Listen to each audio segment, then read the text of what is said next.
The Jake Asman Show will begin shortly. Thanks to all these great Patreon members who help support the show. Get your super chats ready. Jake will be here in just a moment. If you love the New York Jets, this is the place to be.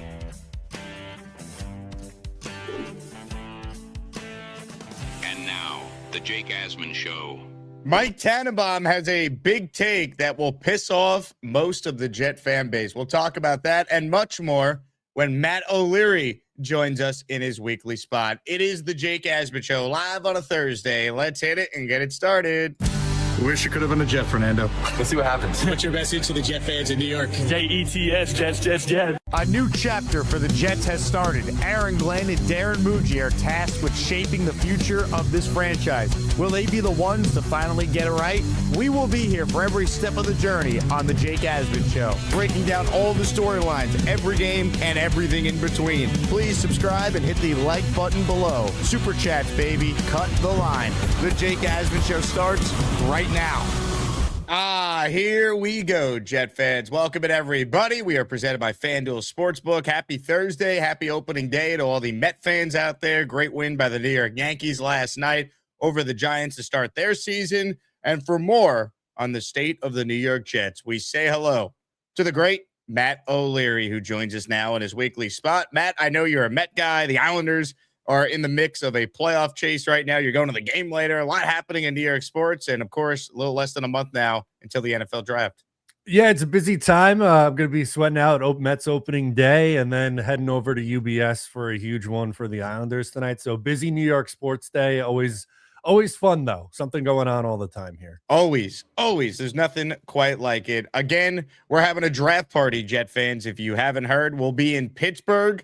So make sure you RSVP. It's a free event.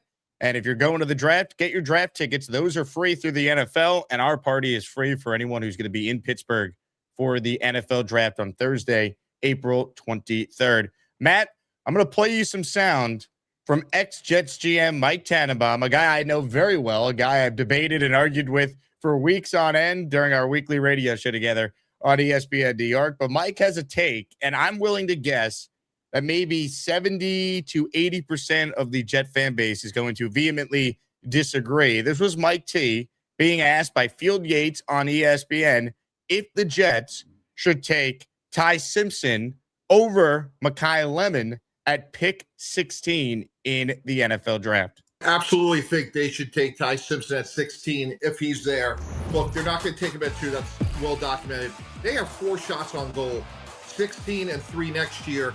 And when you have a productive, high-character quarterback, as you do with Ty Simpson, you absolutely need to take him if you're the Jets. The verb is scour. You got to keep going until you find one. I thought his combine workout spoke volumes of his ability to get the ball down the field. He's an underrated athlete we're looking at here. And if you're the Jets, I love Mekhi Lemon. I don't like Lemon. I love him. I think he's a dominant tier 1 wide receiver. But until you have a starting quarterback at the Jets long-term behind Geno Smith, you got to take as many shots as possible. There's a lot to like about Ty Simpson's game. I think he's a no-brainer at 16. Okay. I don't know where I want to start with this. Again, you could argue the Jets should take Ty Simpson because you believe in the prospect. I understand that opinion. I disagree with taking him at 16, but I like Ty Simpson enough where I'd be willing to take him at, say, pick 33. The biggest issue I personally have with Mike, well, there's a lot. The thing that stands out to me is he goes, you have 4 shots on goal, referring to the fact that the Jets have pick 16 and then 3 first-round picks to try and get their quarterback in 2027.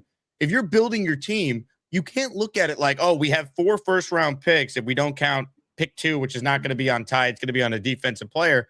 You can't just say, well, we have to just look at it like it's 4 shots on goal. Let's just keep drafting a quarterback till we get one. You have to assess value. You have to assess where your team is at. You have to assess the fact that the head coach won 3 games his first year and is on the hot seat, and the GM and coach might not be aligned both being here long term.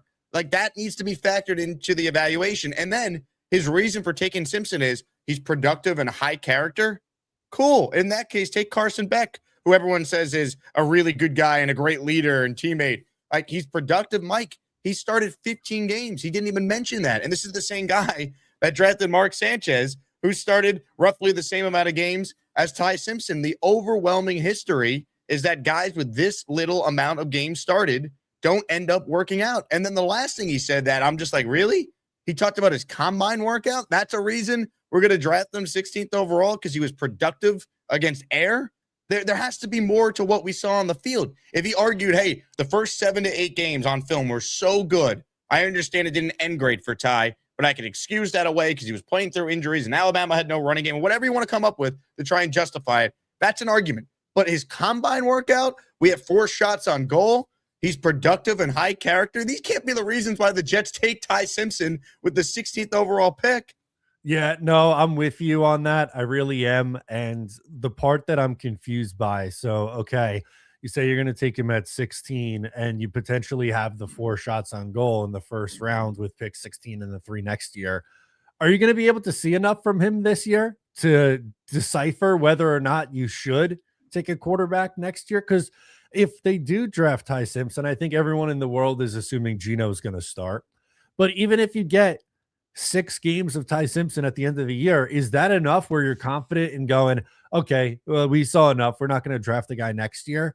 Or is the most likely scenario you're kind of stuck in no man's land where it's like 3 good games, 3 not so great games, and you're going, I don't really know if he's the guy or not.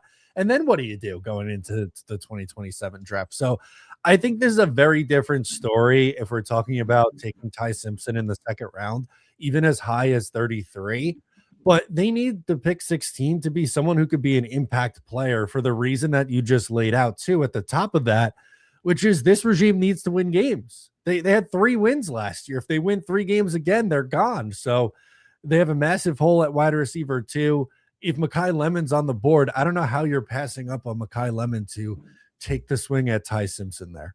I just don't understand how we could sit here and an ex-GM can say he thinks that Mekhi Lemon is going to be a superstar, but then is arguing for a quarterback who has made 15 career starts. Again, here is the list of quarterbacks with the similar amount of starts as Ty Simpson over the last now 25 years. I was working on this chart this morning. Look at the names on here. Anthony Richardson, 13. Mitch Trubisky, 13. Dwayne Haskins, 14. Mark Sanchez, I included him because I knew we were going to talk about Mike T, 16. And I love Mark, but Mark Sanchez was carried by great teams in the regular season his first 2 years. And then he ultimately did not live up to being a 5th overall selection in the NFL draft. Cam Newton, 13, is the only example you could point to, but no one mentions the fact he did start 12 games at Blinn Community College, and Cam Newton had one of the great seasons in the history of college football at Auburn. So if Ty Simpson had that year at Alabama, then yeah, he's worth it. He could maybe be an outlier. But the numbers and the data and just everything we hear about the guy, he's a little undersized. He's not tiny, but he's 6'1". He's not as big as Mendoza, who's 6'5", 240 pounds. I just don't know how anyone could argue they have to take Ty at 16. I think they do their due diligence. I'm glad they're having a private workout with him. I'm glad they're going out to dinner with him tonight, according to Rich Samini. That's all fine. But taking him at 16, they have to take him because they have 4 shots on goal? Come on, Mike. Yeah, and like you said, I really have no issue with them doing their due diligence on it. I think you have to. With how the Jets quarterback room looks, you have to do your work on all these guys. And, you know, they were talking to CJ Carr, too, so they're doing their work on the 2027 class, it seems like, too. But, you know, not for nothing, too. Yeah, he started 15 games, but half of them weren't good, right? He had a great first 6-7 weeks of the year. Obviously was dealing with the injury. And I know the Alabama situation wasn't great. Their running game stunk. The offensive line wasn't great. There's some questions with the playmakers, but so much of it is projection, and that just worries me for a 16th overall pick. And I think another thing we need to continue to harp on, if they take him at 16, and you nailed it with, well, like, when does he actually play? How much does he play because of Gino being here? But is this coaching staff best equipped to do what's in the best interest of Ty Simpson? And if they don't win enough games and they're not here a year from now, are we convinced that the next coaching staff that takes the Jet job wants Ty, or are they going to want their own guy? And in that case, despite what Tannenbaum said, oh, you got 4 shots on goal. No, you just burnt the 16th pick in the draft that you acquired because you traded a 2-time first-team All-Pro corner. Yeah, that's the tough part too. And then in that coaching search, right? Let's play the game. They don't win enough games this year, and it's a new regime coming in. Are you hiring someone who evaluated Ty Simpson and really liked him, and you want to bring him in to fix Ty Simpson, and limiting your search, or are you going, all right, we're just going to hire, anybody, whoever the best candidate is, and if they want to go a different direction, then we're moving off our 16th overall pick after 6 games and drafting somebody else. Like, feels like either situation isn't a great one. Comments, questions, super chats, they cut the line. Let's do a giveaway here for anyone watching the show live. End of the show, I'm raffling away a Jets jersey. It's a Legends jersey. You pick the Jet legend you want a jersey of. Joe Namath is your first choice. Joe Klecko, Curtis Martin, Wayne Corbett. Choose either or any of those names, plus Darrelle Revis, the late, great Nick Mangold, and, of course, Keyshawn Johnson. So you pick the Jet great you want a jersey of. We send it to you, but you have to enter the Asmaniac raffle by sending in a $10 super chat or by gifting a membership like Black Gypsy just did. He's the first to do it. He is in the Asmaniac raffle for one. Jets, Jets. I won't lie, though, Matt. If they did take Ty at 33, I'm fine with it because I like him enough to mitigate the risk of doing it. But the way Ty is described, it's a second-round quarterback. And every aspect of the way he's described. If he goes in the first round, it's because he's a quarterback and they get overdrafted. But the Jets need to treat the circumstance that they're in differently than other teams. Not every team, no team, has 3 first-round picks and what is supposed to be a way better QB class next year.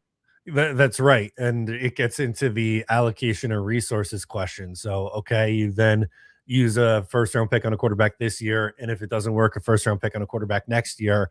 But then you're losing out on potentially adding your wide receiver too if, Mekhi Lemon or Jordan Tyson or whoever else that you like is there. And then, you risk not setting up your next quarterback to the fullest extent either. So I'm with you. If it's 33 or 44, or they move around in those spots, I think that's a different story. There's not nearly as much pressure on a second-round quarterback to come in and play right away.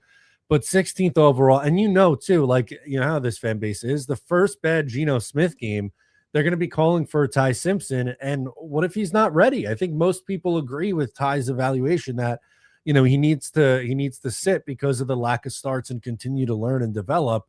Are they going to toss him in too early to try to save their jobs? And then that just creates an even bigger problem. I think that's really well said. Comments, questions, super chats, they cut the line. Doc Jet fan says, define no-brainer pick for me, please. Does it mean an obvious run-the-card-up pick or the pick you make without a brain since thinking is overrated? Again, listen to Tannenbaum at the beginning here. He's like, it's a no-brainer. Productive, high-character quarterback. Hold on. Let's get the full Mike T experience here. Ty Simpson at 16, if he's there. I absolutely think they should take Ty Simpson at 16 if he's there. Look, they're not going to take him at 2. That's well documented. They have 4 shots on goal, 16 and 3 next year. And when you have a productive, high-character quarterback, as you do with Ty Simpson, you absolutely need to take him if you're the Jets. The verb is scour. You absolutely need to take him. God, Mike. I wish we had a show together on Sunday. The Dominican Destroyer is in the Asmaniac raffle. He gifted 1 channel membership. Hit it, Ty. Jets. So this was from Rich Samini. I just alluded to it, but I have a follow-up based on his reporting here. And again, everyone check out the Jets Collective that I'm a part of with Rich and Brandon Tierney. Our first episode is up on that channel, the Jets Collective. Rich reported this. He said, Alabama QB Ty Simpson has a private workout tomorrow with the Jets, as Field Yates reported, but there's more. The Jets' top decision makers will have dinner tonight with Simpson in Tuscaloosa, followed by the workout tomorrow morning, per source. So the workout is not at the Jet facility. It's at the Alabama facility in Tuscaloosa. Very interesting. GM Darren Muji, head coach Aaron Glenn, offensive coordinator Frank Reich, and QB coach Bill Musgrave will be on hand. This is about as much due diligence as you could possibly do for a potential first-round QB here. Yeah, no, and I'm totally, like I said, I'm totally fine with them doing this because of the situation that they're in, right? Like, I think you need as much information on all these guys as humanly possible so that you can make that correct decision. But I think what we're getting stuck on is the no-brainer that it's Ty Simpson at 16. It could be a part of the conversation maybe, and I have a hard time with that, Jake. I know you do as well. I really do. I just a no-brainer. In what world is he a no-brainer? Like the data is the data, man. Like, look at this list. How can anyone say it's a no-brainer to take him at 16 when the coach is on the hot seat? Oh God. What do you think they're ordering at dinner with Ty Simpson? This is a great question. What's like the big food in Alabama that they're, I guess a steakhouse would be my thought, right? I only know some of the restaurants in Mobile, and it was steak, some bar food places. Okay. I'm going to assume steak. House, yeah. Anyone been to Alabama and knows what the go-to meal in Tuscaloosa is in particular? Any Bama alums in the chat right now? Roll Tide, baby. NY Jetzitioned writes in, Ty Simpson is not better than the top 5 QBs for 2027. We don't know that, but I'm willing to bet the Jets will be in a better situation and better equipped to draft a quarterback in the first round a year from now. That's part of the reason why I'm resisting doing it at 16 if I'm the Jets. I don't know if Aaron Glenn and this staff is going to be here next year. Yeah, that's definitely part of the equation. And look, like there's things about Ty Simpson's game that you could like, right? Like I don't want it to seem like I'm coming on here and saying like there's no chance that this guy works out at the next level. I don't think that's fair.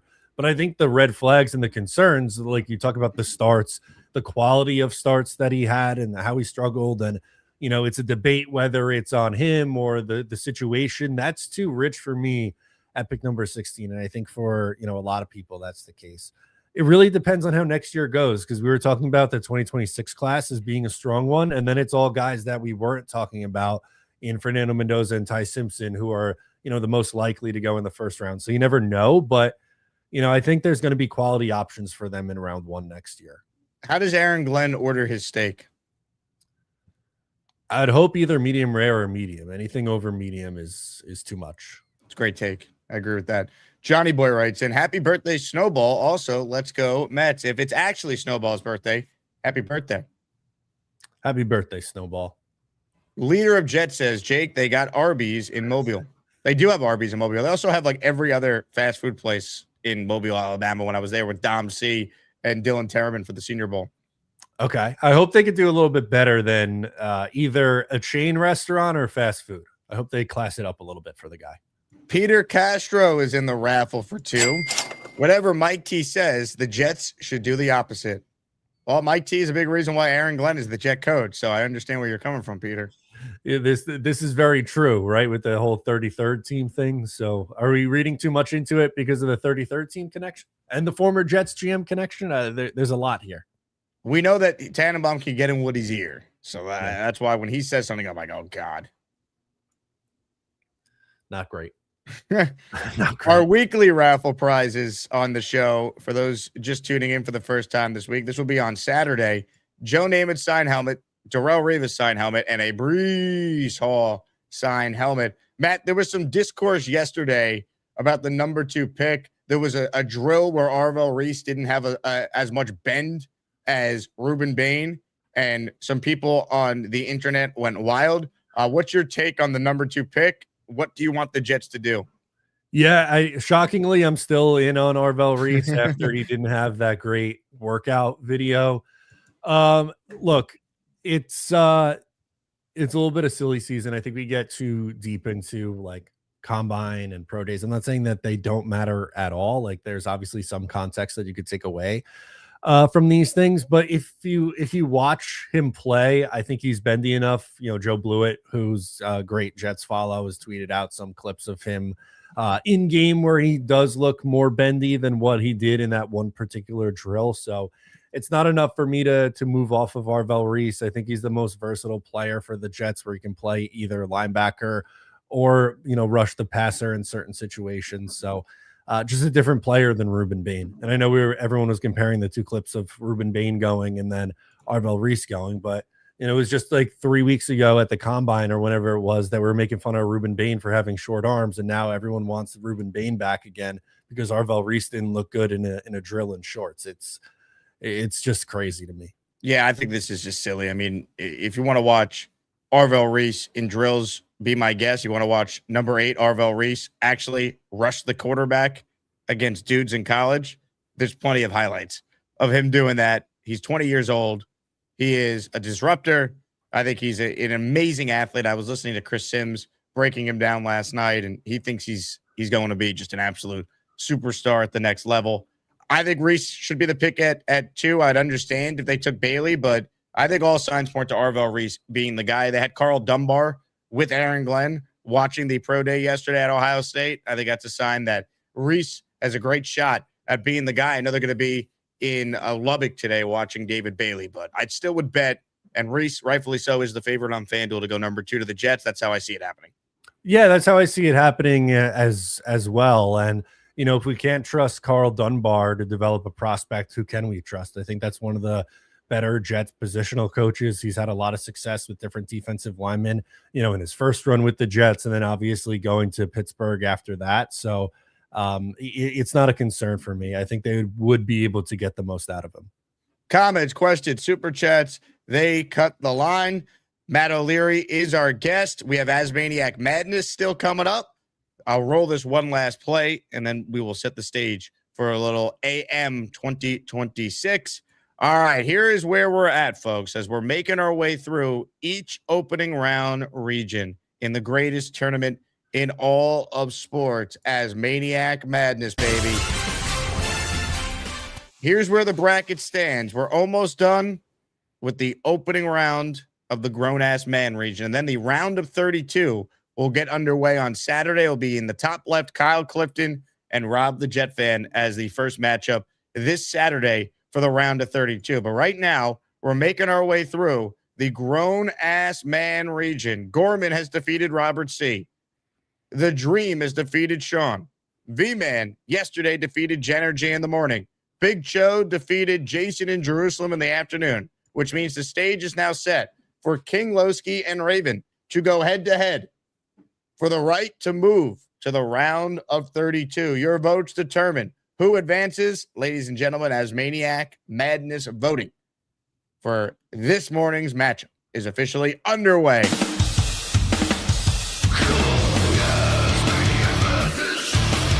Who's gonna be the best of the bunch?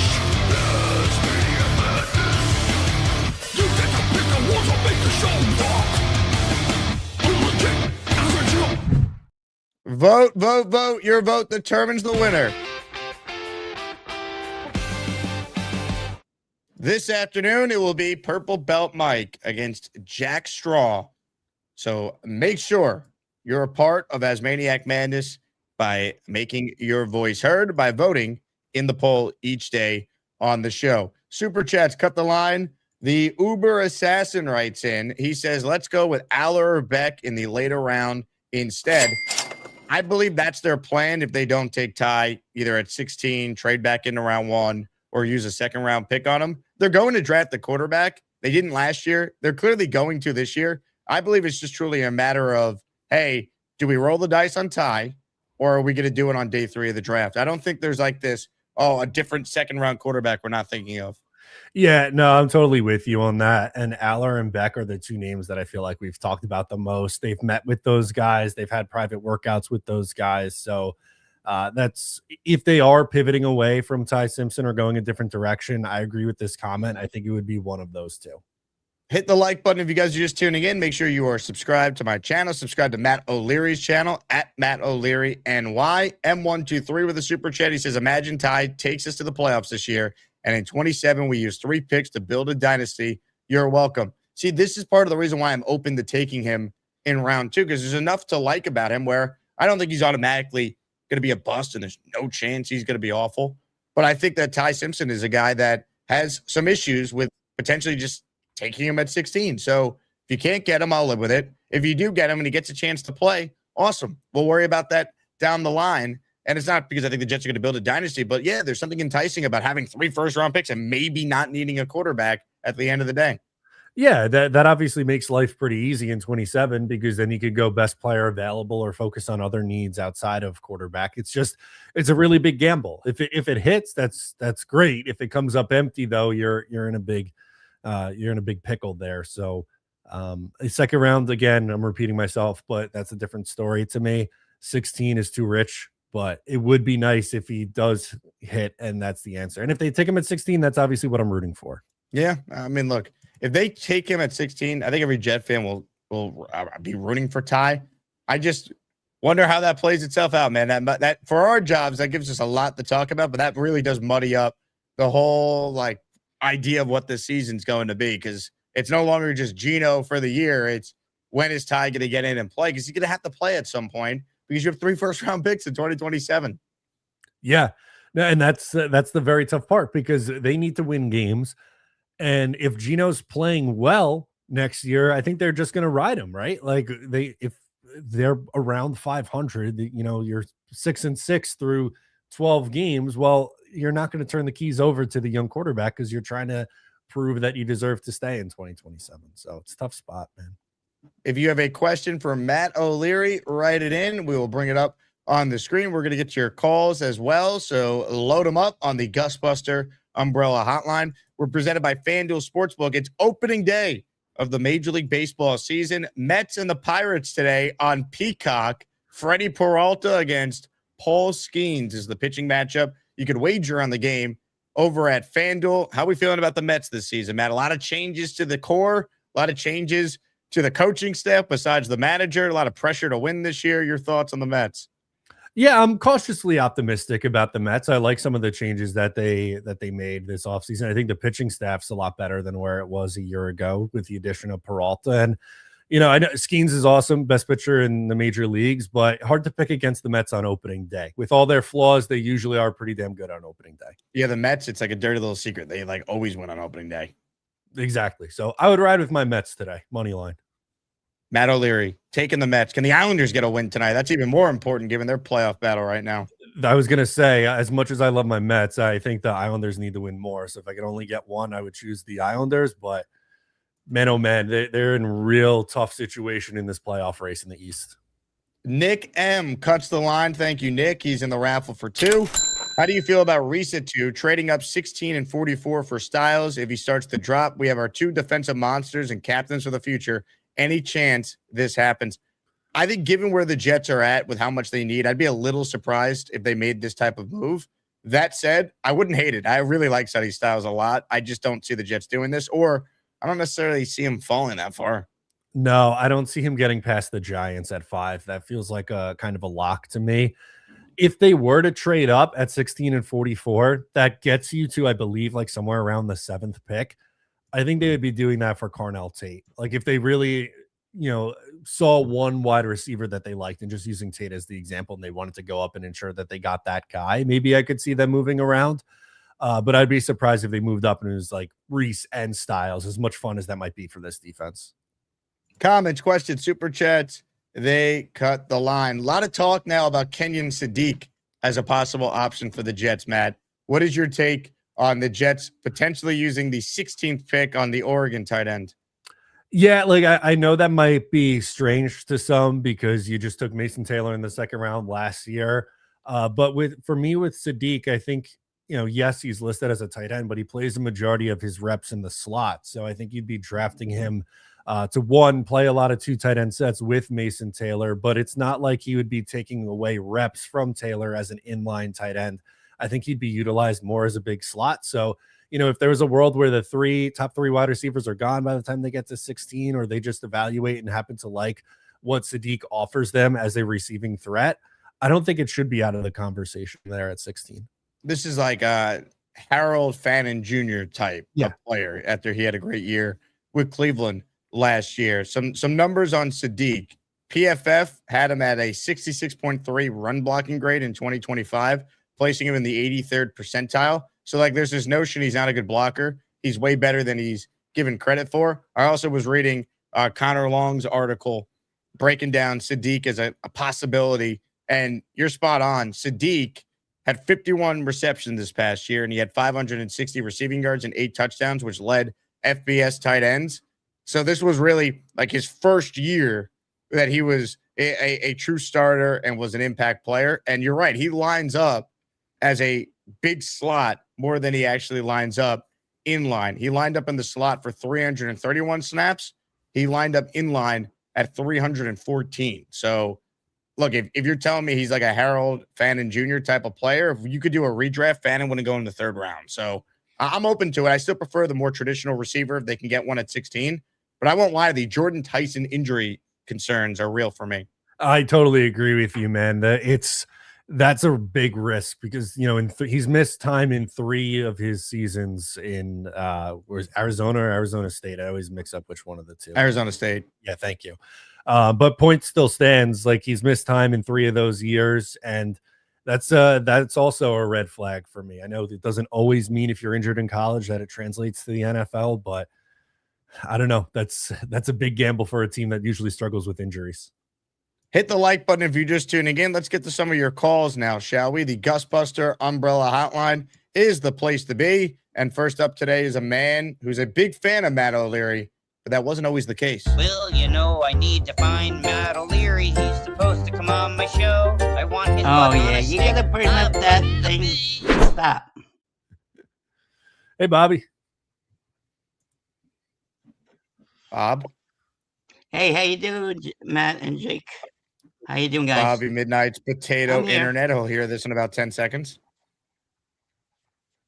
I know. Hold on. No. It's better. Oh, worse. Potato Internet.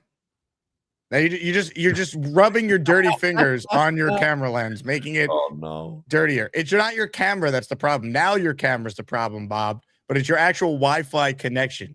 Your fingers are just dirty and you're just rubbing up your camera lens. So now you're delayed and your camera shot looks like crap.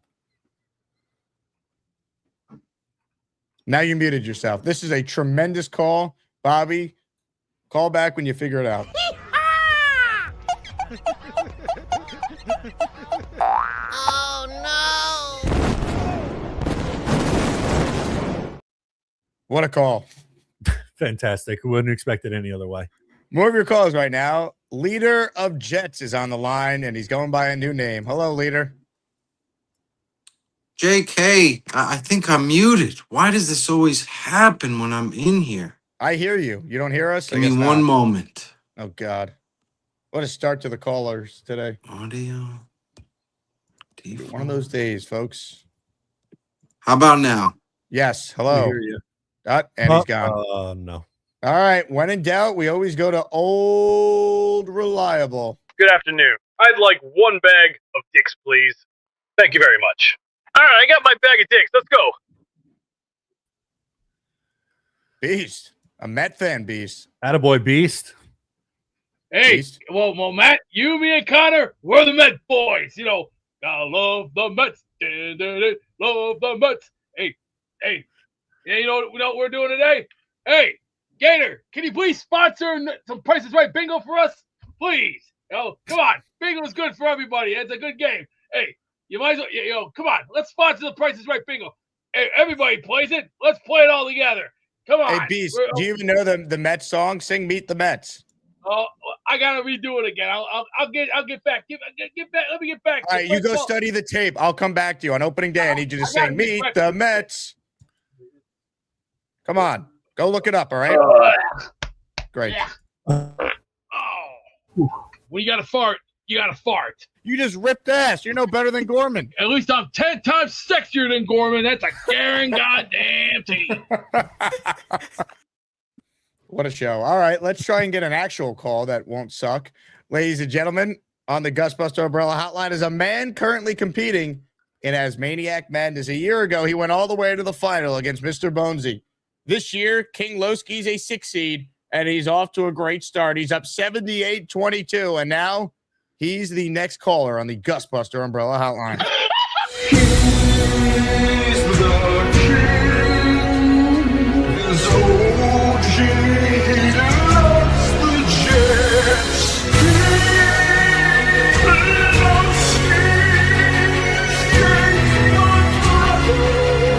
He's the king.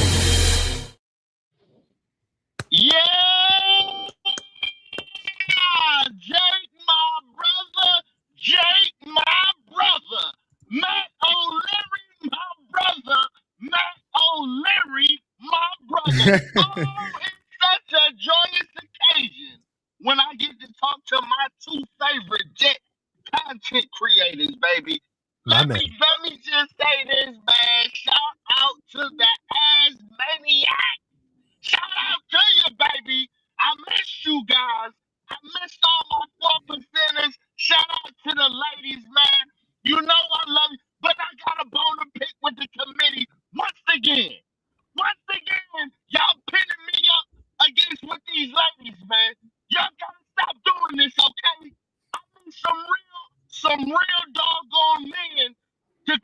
face the king. Okay? Did we lose you, Lowski? Shout out to the ladies. Am I here? Am I in the building?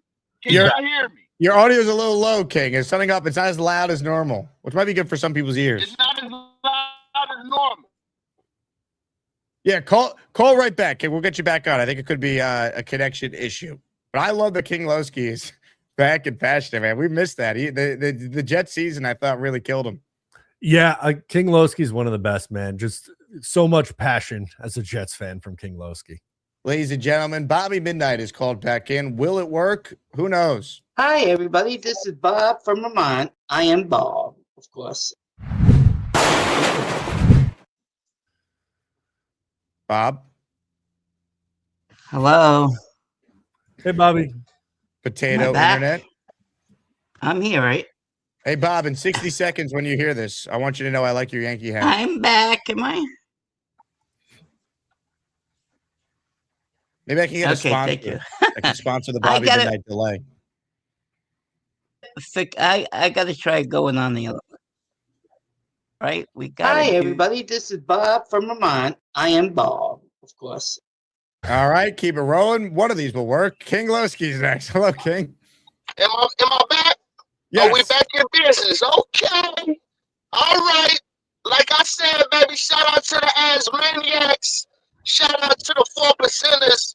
But, you know, I got a bone to pick with the committee, doggone it. Y'all keep pinning me up against these women, man. What's up with this? This happened last year, doggone it. Okay? Let's be honest, man. When are these guys scared to come and face the game? Oh, y'all thought I wasn't going to show up for Asmaniac Madness, huh? No, I'm in the building, baby. I'm always here, always loving the Jets, picking up the knowledge, man, that Jake's be spewing out here. Hey, man, let me just say this, man. You know, I'm hearing all of the chatter, and I've been listening to all the calls over the past, I don't know how many months. And this Ty Simpson guy, man, I know he's the topic of conversation right now. But let me just say this, man. We can't take him that early, okay? We can't make the same damn mistake that we made with the child, okay? We can't go through 3 years of mediocrity, all right? At the end of the day, we need to go in this draft best player available, okay? So if that means that we get a defensive player at 2 and get a wide receiver or another defensive player at 16, then that's what we got to do, baby, okay? Because I do not want to go through 3 years of mediocrity with a quarterback that we're not confident about. Okay, you have to be confident about your selection at quarterback. We've been down this road. We've seen this movie. Okay, so at the end of the day, baby, you gotta go best player available. We can't make that same mistake. I like Ty Simpson. I like the fact that he went against SEC competition, which is semi-pro to me. You know what I'm saying? I'm in the South, so I know what real football looks like.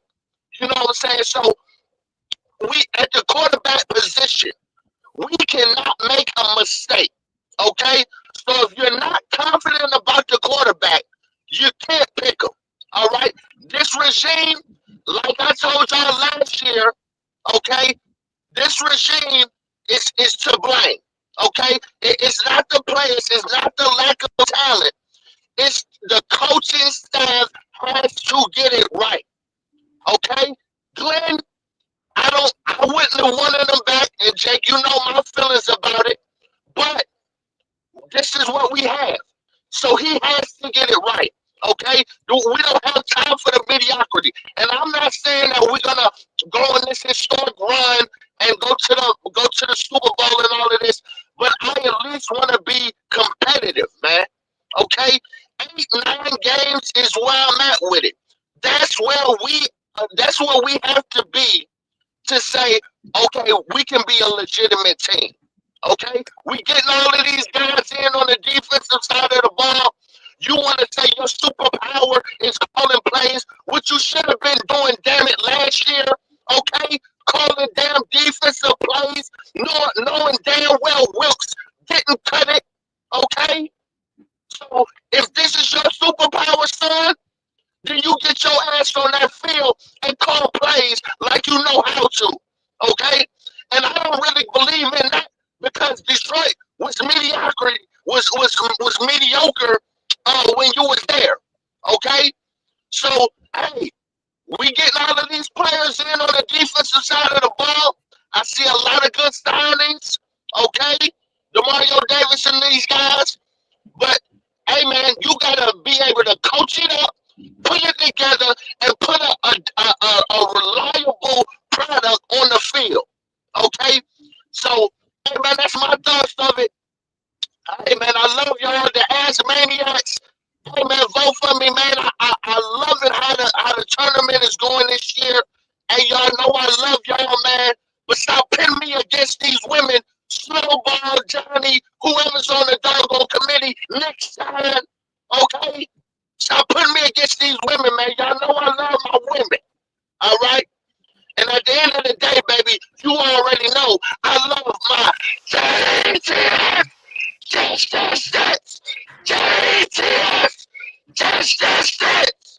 Asmaniac Madness is underway. Make sure you vote to make your voice heard. Ah, what a call by the king. He's back, baby. He is back. Tremendous stuff. And that passion on full display, dude. You just got to let him run when he's on the air. Mike Perez in the raffle for 2 with this super chat here. Good job. Today must be Throwback Thursday show. Dial-up connections only. Joey Windows says, I think with Geno back, this could be a big year for the Killer Bees. Thoughts on the Jets RB room? Do we need to draft a running back late round for a backup? If there's someone they like, I'm okay with drafting a running back. I don't think the room is untouchable. Brees is year to year. Braylon Allen's coming off a serious injury, and Isaiah Davis was a mid-round pick who's a nice third down complimentary piece. Yeah, I think it could be an okay room. I really like Brees Hall going into this year. If he's playing on the tag, I think he'll be extra motivated. But even if he gets a payday, which I think would be nice from the Jets here, I think that makes him happy, and he's due for a nice season here. Braylon, I don't know what to think of him coming off of that injury, because it feels like every summer we get really excited about Braylon Allen, and then we get to the regular season and he's just okay at best. So I don't know if his running back 2 spot is written in stone here. So I think it's possible they add one, but it's not like my highest priority going into this draft. Ladies and gentlemen, hit the like button if you haven't already. Let's hear from a man who has the worst internet connection we've ever seen. It's Bobby Midnight. Hello, Bobby. Hey, I'm back. There we go. How you doing? Hey, Jake, the Yankees how you doing? Kicked butt last night. Yeah. 7 and a haircut. Touchdown. How you guys doing today? Doing good. Hey, Bobby. Do you think that the New Matt, York I'm Giants doing. and the San Francisco I Giants, think I screwed up again. do you think they got What? together for their annual picnic? Or is that when the San Fran Giants come to New York?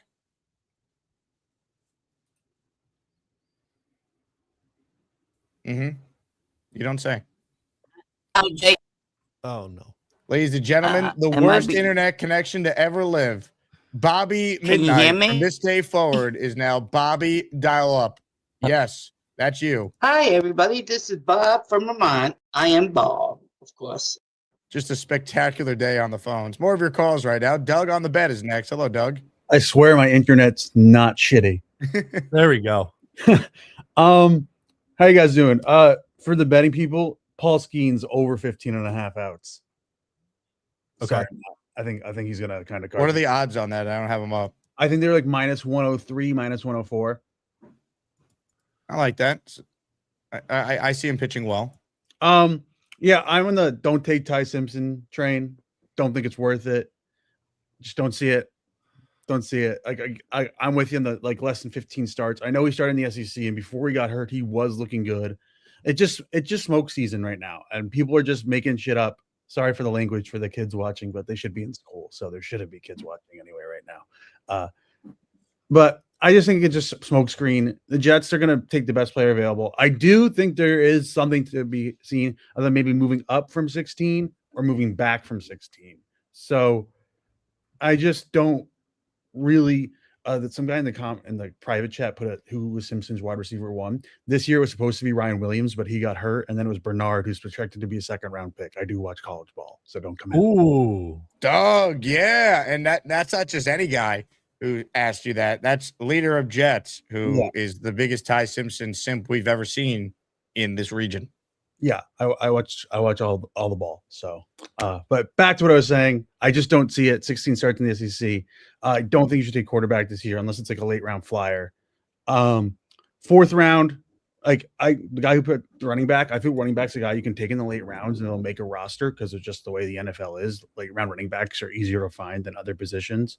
But I think they can make what Connor Rogers was saying the other day on Badlands. I liked what he said, maybe trading up to 9 and getting the safety downs versus or trading back 16 and recouping a third day 3 pick, because not picking after 44 till 10 whatever it is a long wait, and I just can't imagine them waiting that long or not making a move to at least get a 3rd round pick for something, because going 60 picks is a long time to wait. So I just don't envision them standing still after 44 or with 33. I think those are the picks they make moves for. If you trade up from using 16 and 44, then can you trade out of 33, get extra picks, and then kind of have this like crazy ass draft play itself out? I find all this unlikely just because it takes 2 to tango. You need other teams that want to make deals with you, and that's sometimes difficult. That would be a wild night if they're trading up and then night 2,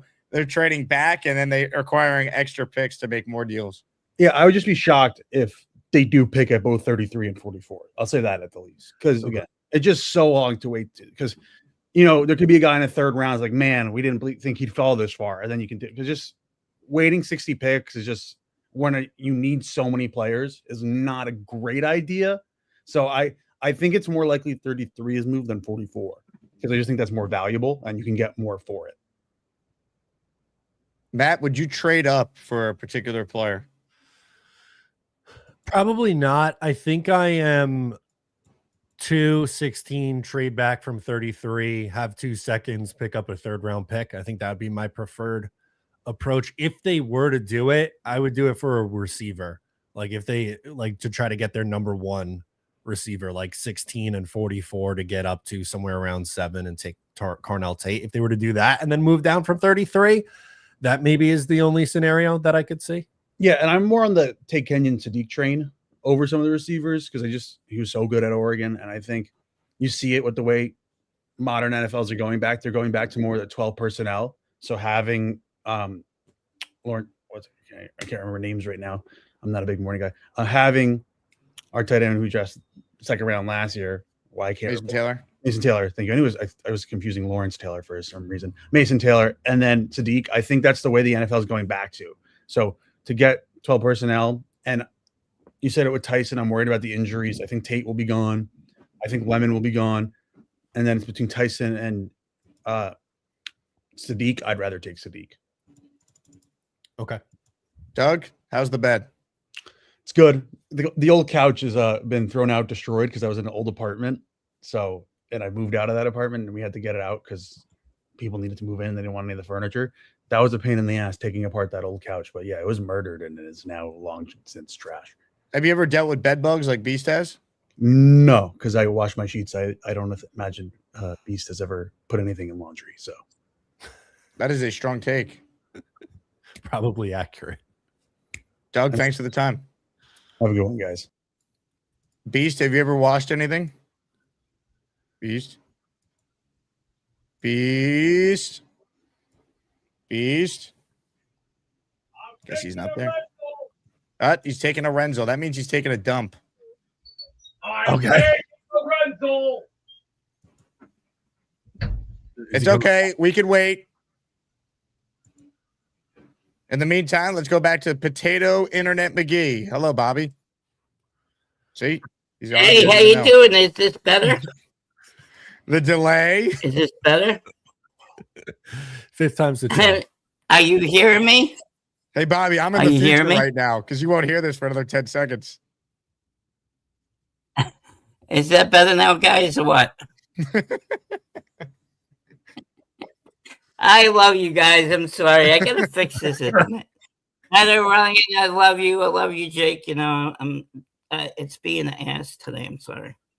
Sorry, I can't. It's your Wi-Fi, Bob. You have to unplug your Wi-Fi and plug it back in. Okay, I'll do that. Let me do that. I'll call in Matt O'Leary. How you doing? All right. Doing fantastic, Bob. It's some show. All right. I'm left with no choice. Back to leader of Jake. Hello, leader. Hey, I didn't have the StreamYard app downloaded on my phone, which I think was my audio issues. I don't want to start with Ty Simpson, so I'll get to Sadiq. Do you guys not like Mason Taylor? I was incredibly impressed with the way that he played all year. I mean, he had some, games he missed, of course, but it looked like he belonged very quickly, blocking and receiving. Great hands. I like him. I just don't think that Sadiq means you couldn't draft. Taylor means you couldn't draft Sadiq because Sadiq would just line up in the slot, which he did more in college than inline anyway. Yeah, but that really doesn't translate the same way to the NFL. It did for Harold Fannin Jr. It did for Bowers. It did for Warren Loveland. Well, Kincaid. He's not the player that Bowers is by any stretch in terms of the competition that they played against and the production that they had. Like Georgia won 2 titles, really off of Brock Bowers' play. Either way, I think Mason Taylor is way. He's not Bowers, but that doesn't mean that he still can't be really, really good. Is the point? I think he could be good, but a second tight end when we used a second-round pick on. Don't think of him as a tight end. Think of him as a pass catcher. Look at the Bills; they have Knox and Kincaid. They got 2 tight ends as how they built their offense. How's that offense in the playoffs? They need a wide receiver desperately. In the playoffs. Are you like Knox and Kincaid? That's what you're trying to build when you take Sadiq. Like that's. I'm not trying to get great. playmakers, man. I'm trying to get guys. Again, I prefer a receiver, but like, what do you do if the top receivers are off the board and Sadiq's the best pass catcher on their board available? I go another direction. I think that's too many premium position or too much premium picks in 2 years to land on him. Like Mason Taylor's a second-round pick. To go tight end back-to-back years, that's mismanagement. But Mason Taylor's a different type of tight end. Mason Taylor's your true inline tight end. Well, what if he ends up being Kyle Pitts? Is that anything like great? He took Kyle Pitts at 16. That's not a bad pick. Kyle Pitts is overhated. He's never lived up to being the 4th overall pick in the draft, but the guy is a super productive player. I think he's a fine player. He's not a first-round pick.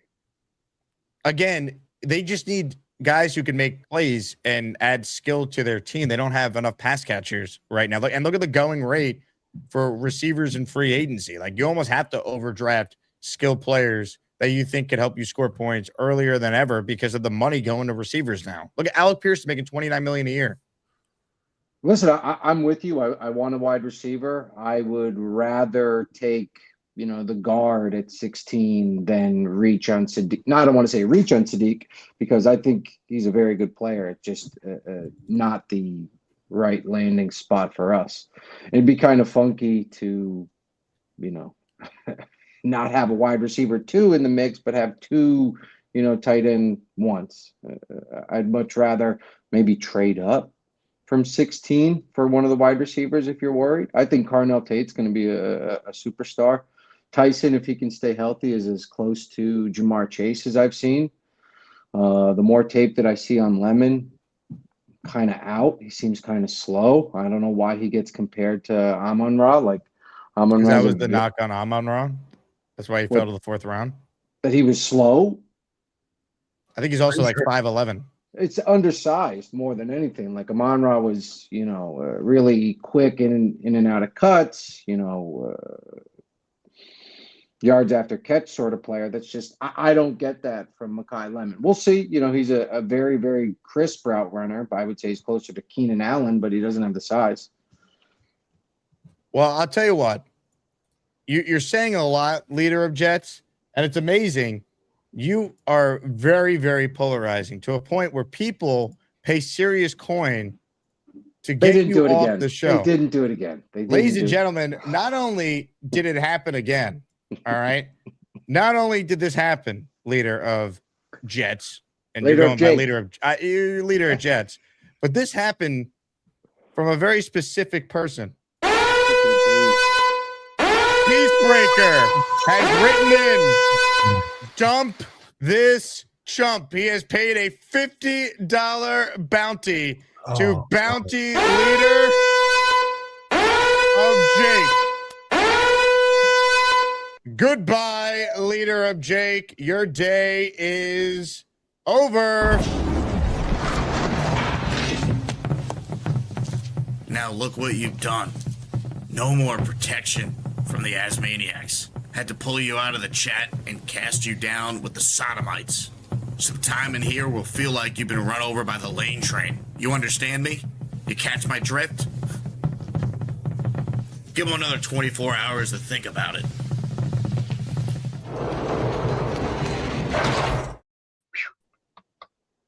You had to learn your lesson, son. Too much talking, and all you do is babble. It's like watching flies, you know. So enjoy your day in the hole. You're boring anyway. You're not that great. You're not smart and not that tech savvy in the brains. So can you please let me just tell you this once? Go back to school and learn an education, because you're not really educated just yet. Go back to school. Please do. Go back to school. Go back to school. All right? Go back to school. That means march your ass in the classroom and take some notes. Have a pen and paper, your little trapper cat keeper. You know the one that you get in the 90s? Get one of those little trapper keepers. Take some notes. Can they hear me? Yes, they can. Beast telling me to go back to school. You guys see the irony in this, right? Bimbo boomy, bimbo bimbo boomo bop, bimbo bop, bimbo bop, bimbo boomy, bimbo boomo bop. Now, let's get back to our regular daily broadcast with Jake Asman and Matt O'Leary. Now for our feature presentation. Beast, thank you very much. Matt, shocking turn of events. I didn't even know Beastbreaker had $50 to his name, but he has paid the bounty. Dump this chump. He's got to go. Incredible stuff. Thought maybe that was going to go to the bed bugs fumigation, but I'm glad that it went to the Jake Asman show. That's awesome. The comments are so good. Oh my God. Black Gypsy, Gary's tax dollars paid for this. Oh my God. Beast, that's 5 days of Chick-fil-A.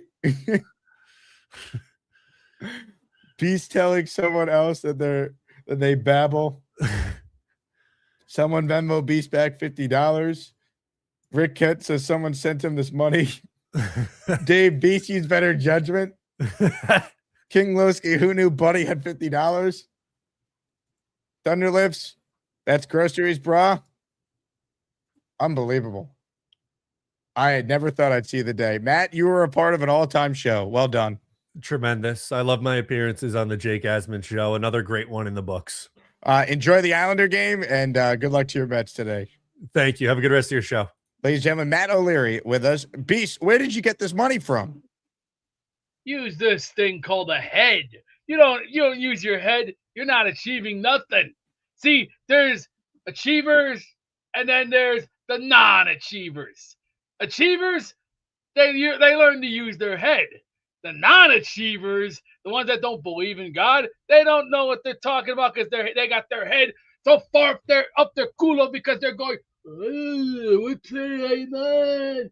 I'm seeking. Yeah. Shut up. How about take a abracadoodle? Well done, Beast. Well done. That was something. I don't know how we try and get the show back on track.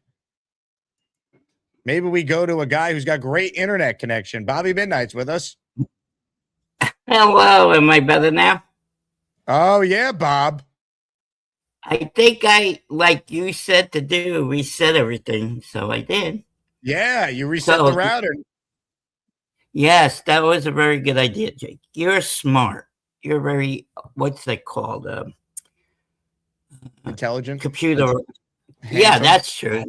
Sexy? Yeah, well, yeah. Yep. So, Hey, what do you think of but Beast putting leader of Jets in the hole? I was shocked when I saw that. Where does he get his money? Well, we know that Beast is never- an international man of mystery. Yeah, he is. Yep, I agree. So, yeah. So, do you want a quarterback at 33 still? You think they're going to get a quarterback at 33?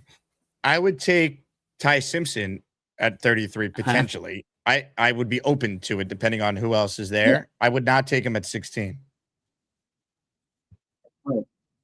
No, because you said he only has 15 starts, right? That's not too much. Can't really tell too much on that, right? So I need a shave. Can you see that? Why don't you go shave right now? I got to get a haircut. Yeah, I'll go What's shave stopping later. you from doing this? Well, I'm not shaving online now. I'm not Charles Gorman. I did See before. yourself, fellas. Get one of these. Yeah, Right okay. here. I'm not here to talk to you, Beast. Thank you, I love you, but I'm not here. I don't want. Anyway, we sponsor select. Jake, what's on at 4 o'clock today? Is it 4:30? Dylan Terraman. Who's the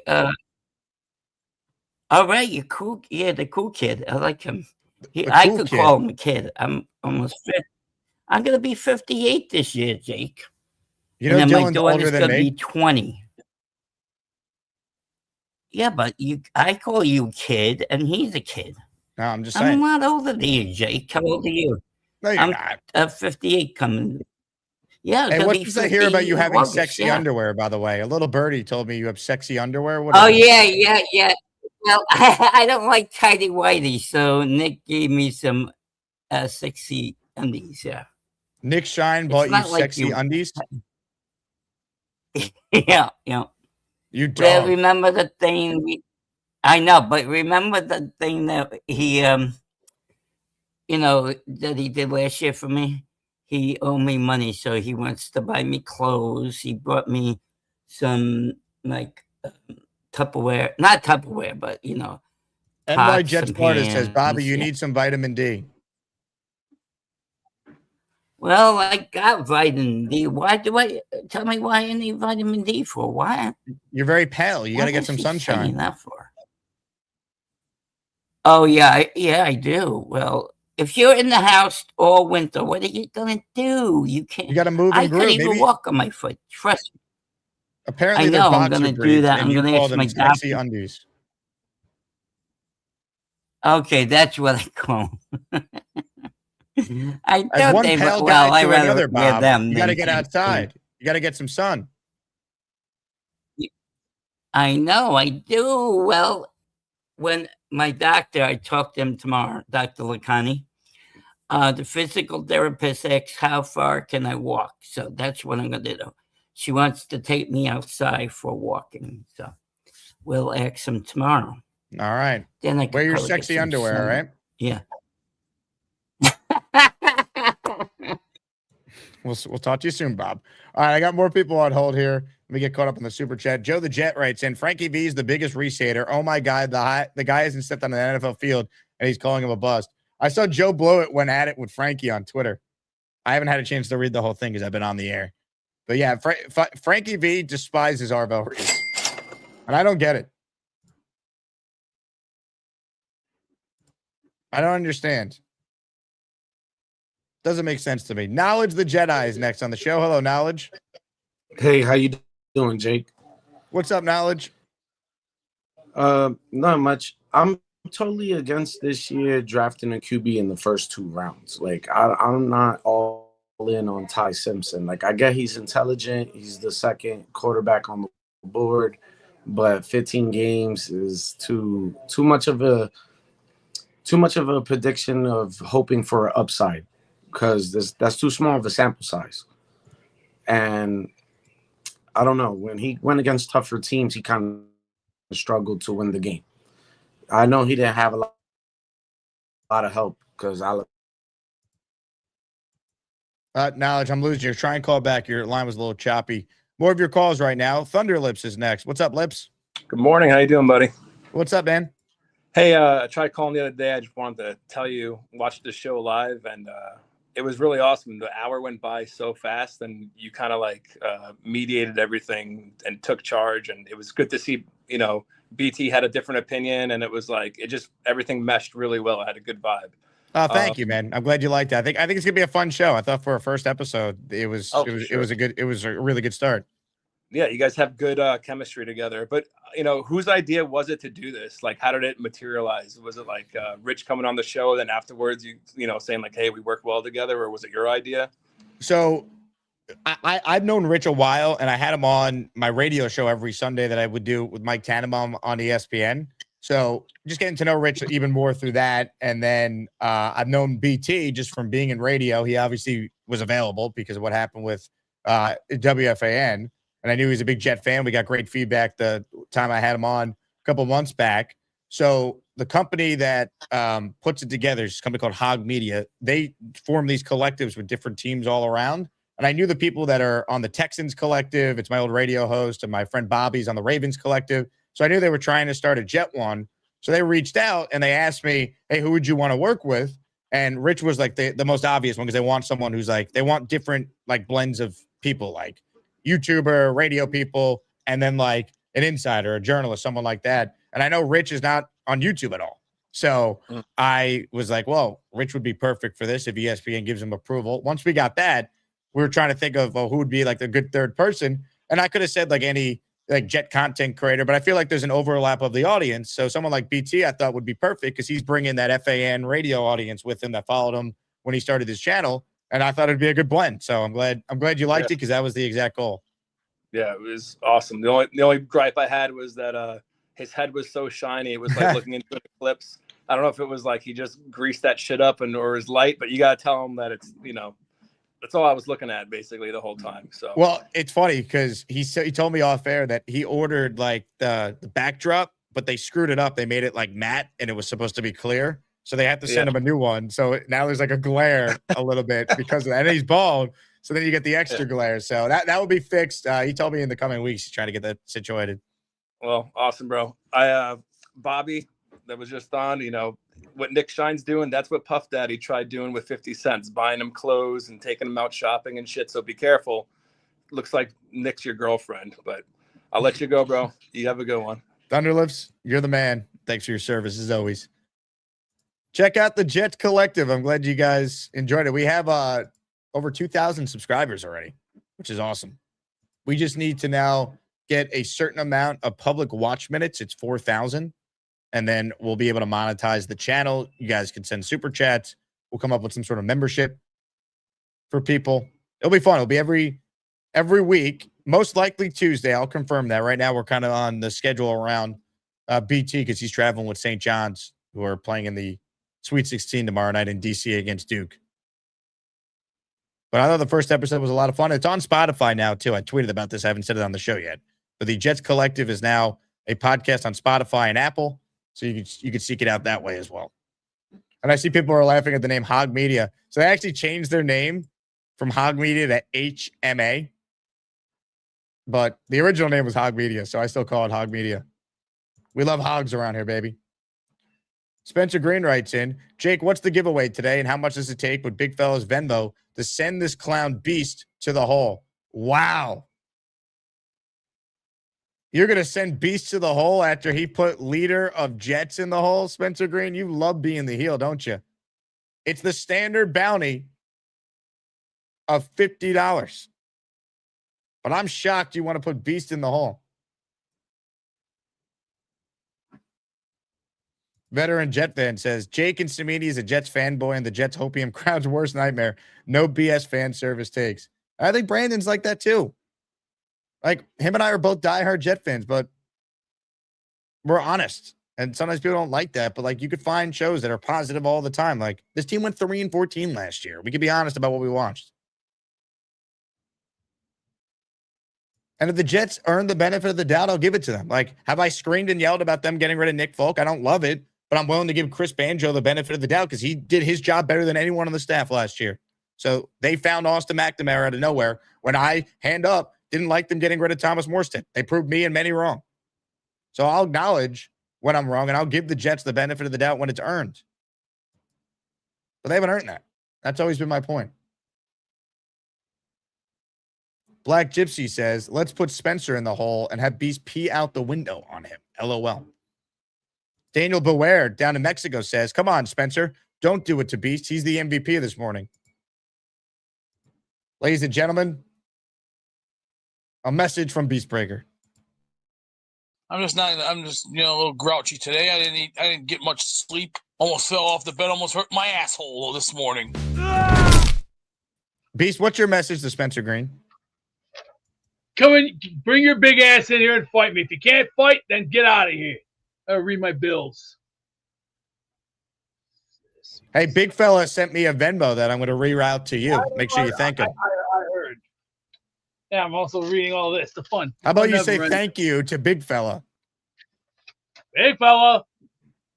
Thank you, big fella. I'm not Barney the dinosaur. Well, thank you, big fella. I'm not Barney the dinosaur. I'm just Yogi Bear. All right. Now, $144. Yeah, I'm just reading all my bills. The fun never ends. You seem like you're in a happy mood today. I just took a shower and I took a big Renzel. You know, I see. the Mr. Jones going, Greg, come in here. Shut the door. Boo. Ugh.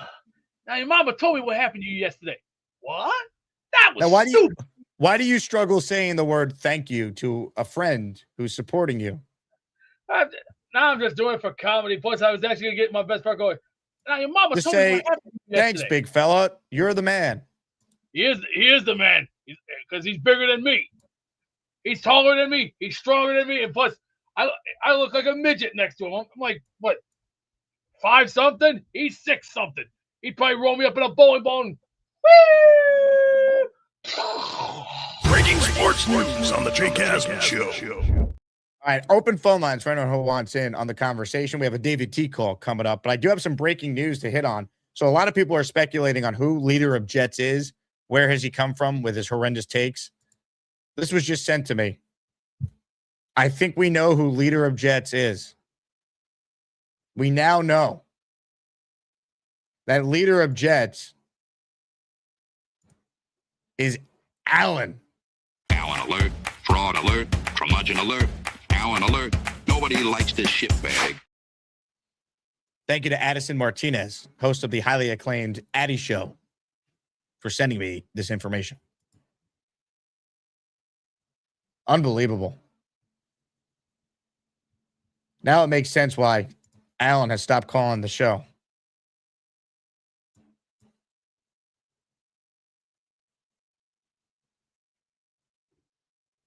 Unbelievable.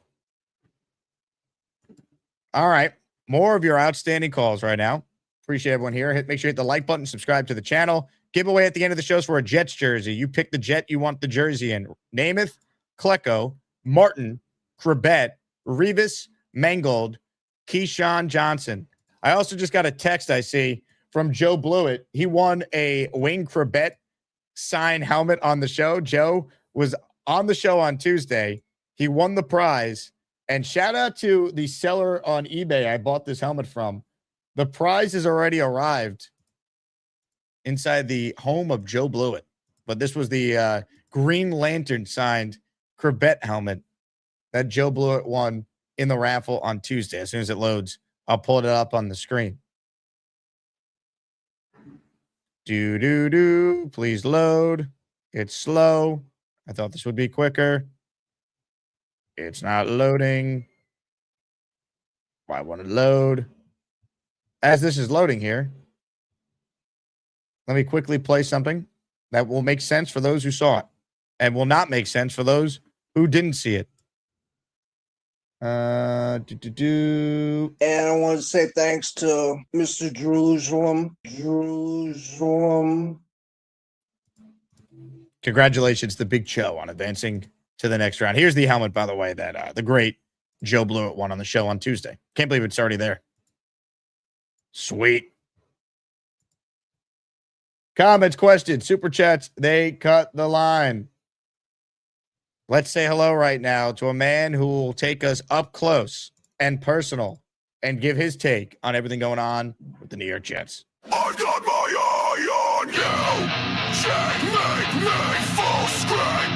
It's fireball, whiskey time. David motherfucking T.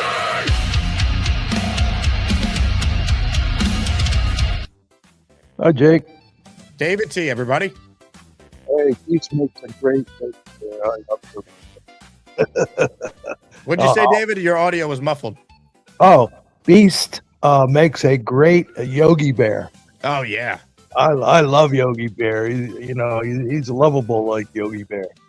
But my Jet take is, before I get to, I do want to mention something about Purple Belt Mike, but my Jet take is when you and Matt were on about Tannenbaum, getting into Woody's ear and taking Simpson at 16, and then Matt had said, well, you know what happens if it doesn't work out for Aaron Glenn, another person comes in and they're going to move off from your pick number 16.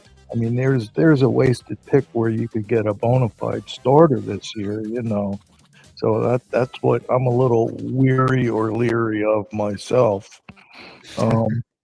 And my brother, when he first moved, when he got out of college and he moved down to Alabama, I remember, to this day, I remember just a simple meal, but took us out to eat one of their favorite places. It was simple chicken and grits. Grits are everywhere down there, and they're not for everybody. I know that. Hey, But what sound they does a have- chicken make, David T? Pardon me? What sound does a chicken make? Oh, Very well done. yeah. You know what? You really caught me on the spot there. I had to kick it into gear a little bit. Can you hear me? I can hear you, Max. But the thing on that meal, famous, wonderful cheese biscuits. I remember them to this day. I mean, we even, we had the meal and we got a couple bags of them to take back to my brother's house. They were noted for their cheese biscuits. And the one thing, the whole Purple Belt Mike thing yesterday, I don't feel sorry for Purple Belt Mike because he can handle himself, but he gets one of the best Asmaniac Jet fans there is. So he gets on, as other Asmaniacs do. If there's a little problem, they need to vent a little bit, and then lo and behold, other people call in and talk about like Dave Briga, talk about previous problems and maybe how to help them out and everything. And I remember Purple Belt Mike, with Charles, I think it was, he had some sort of a problem, and Purple Belt Mike, because of his profession, helped him out, and that's what these Asmaniacs are all about. So like I said, I don't feel sorry for him. I know he can handle himself, but that was bothering me. That's how I'm locked into your show. It was bothering me last night. Good job. So I mean that's it. Oh, I did, and I subscribed to your show. I didn't get a chance to watch it yet, but when I can sit down and enjoy, I will do that. So I'll tell you what, David, you're one of a kind. You're one of the greats, and let's go Yankees. yeah, and you know what? I'll I'm gonna have to agree with you. I think I am one of a kind. I don't know, good, bad, kind, good, kind, indifferent. I'm not quite sure, but yeah, I guess people always told me I'm different. So I got my Iron UG. I hope you like my Jets take.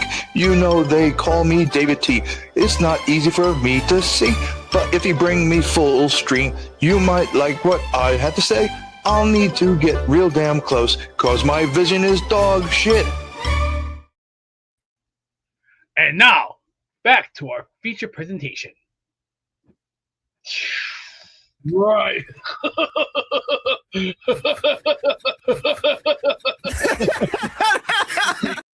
And we're back to your feature presentation, which is your calls for the remainder of the show. But people got to call in. A random Jet fan I see you were on hold and you just dropped out. If you call back, you were the next caller. Right now, open phone lines for those who want in on the conversation. I see someone wrote, we're approaching the year anniversary of the Charles scam. That is right, Tom Ace. April 1st of last year. The catfish heard around the world. Unbelievable. What will be the moment of this year's Asmaniac Madness tournament? I know we haven't had it yet, but it's coming. King Lowski dominating right now. If you're just joining us in the 6 versus 11 grown-ass man region, round of 64, opening round. 78-22. Lowski is dominating. Speaking of dominating, here's a man's man, folks. Son of a bitch, my arm. I'm putting icy hot on the arm. The arm didn't feel good this morning. It's starting to tighten up. That's not good sign. Now to put some on the back. That's not good enough. Try again. There you go. That'll take off the pain and the pain and the blemishes. There she goes. Oh yeah. That feels better. Oh baby. See, that's what happens when you get older. The pain starts, then the fun begins. So just take an example, folks. Go get your icy hot, because you're gonna need it when you get older. That's not the way to go. But be yourselves. Now, let's get back to our daily feature presentation, and let's close out the show and have a little bit of fun. Shall we, folks? All right, as they all say, Superman to the rescue. Right.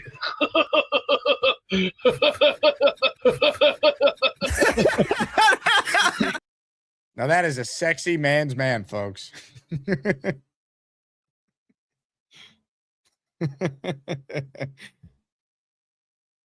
What a show. I can't wait for BT and Rich Samini to get their first Beast call. Ozzy Fullers is up next. What's up, Ozzy? Unmute your mic, Oz. Your mic's on mute, Ozzy.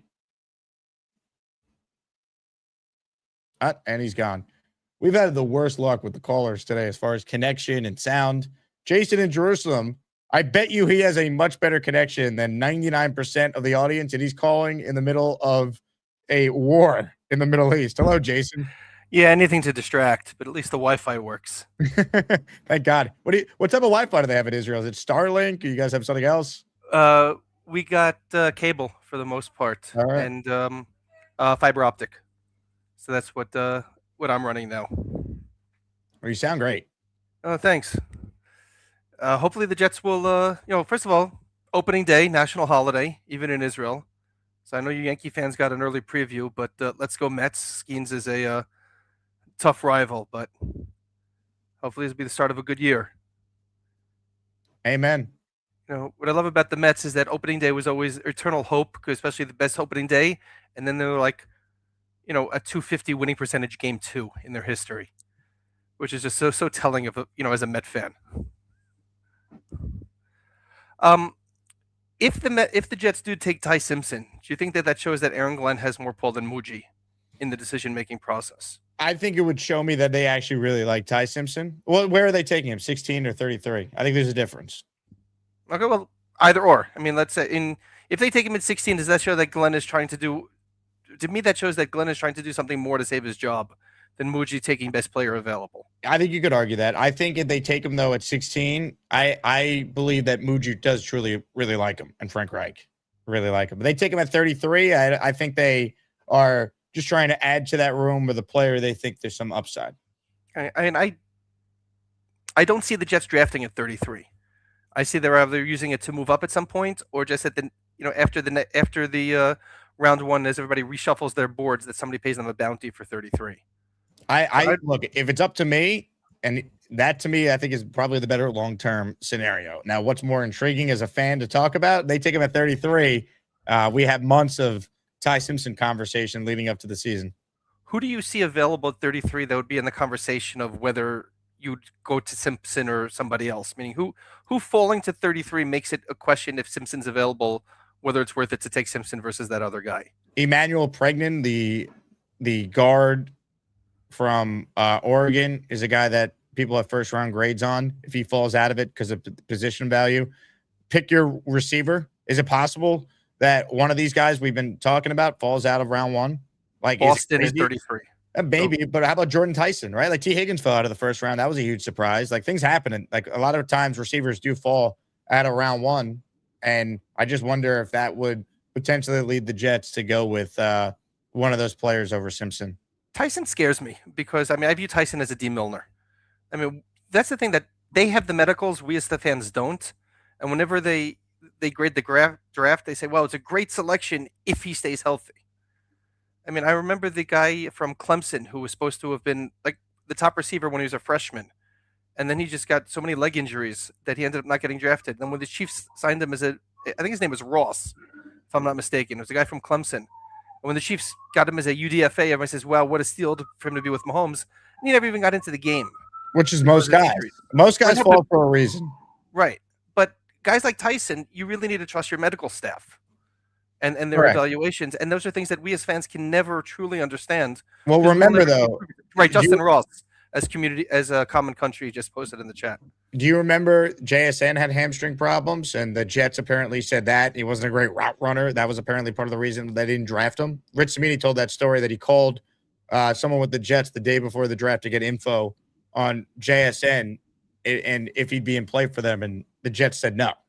And part of it was because he had a hamstring injury and wasn't the best. Jordan Tyson might have a hamstring problem, but like, what if he figures it out and is awesome? That's where your medical evaluation is key.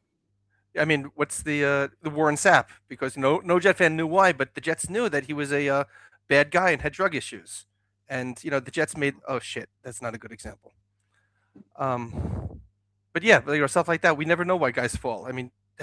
Tunsil obviously is the classic example. Yeah, 100%, man. Things happen in the draft. And so I can't say like, no matter what, if Ty's there at 33, I'd take him because I got to see what the other players, who the other players are that are there. But I wouldn't kill them if they took Ty Simpson at 33. I would understand it. But Simpson's also the guy if he's available at 33, I could see somebody willing to give the Jets an absolute bounty for him. Correct, but maybe the Jets love the player at that point. And what's an absolute bounty, right? Like I don't think anyone's trading you their one next year for him. Desperate times, desperate measures. I can Again, see that. If that offer exists, I would take the if they one. take you, no doubt. If they give you their 2 this year and a 2 next year, or a 2 and a 3 this year and a 2 next year. I would do that as well. Yeah. Yeah, move down 5-10 slots and get another 2 or 3. And last question. And I'd take one of those 2s I just acquired and flip it and get Brian Thomas Jr. You think it'll cost a 2? I think it could cost a 2. All right. See, I'd be more comfortable with that than with the Tyson, simply because of the medicals. I get it. The medicals are a real thing. Let's see how he performs when he does this pro day 6 days before the draft on the 17th. That was reported yesterday because he wasn't healthy enough for the combine. He wasn't healthy enough for Arizona State's pro day this week, but he's going to have a special workout for teams on April 17th. Right, so guys like that, for them, the workout matters. For me to hear what Ty Simpson did during his pro day, it's ridiculous. Everybody glossed over Zach Wilson. They said, pro days mean nothing. Pro days mean nothing. Oh my God, look at this throw that he made to the right while running to the left. Oh yeah, I guess pro days mean nothing. Well, look how well that cashed in for us. Agreed. All right, Jake, be well and enjoy the baseball season. Jason, you enjoy it, man. Good luck to your Mets today. Comments, questions, super chats, cut the line. Last chance to get in the raffle for a Jets jersey. When you enter said raffle, you're entered to win a Keyshawn Johnson jersey. Mangold, Rivas, Corbett, Martin jersey. You pick the player, Klecko, and of course, Broadway Joe Namath. RSVP to the draft party if you haven't. We'll see you in Pittsburgh. It's going to be epic. It's going to be wild. It's going to be crazy. Also, if you're not on my Patreon, make sure you join by the end of the month if you want your name added to our intro. When you sign up for the year, you do get 10 raffle tickets.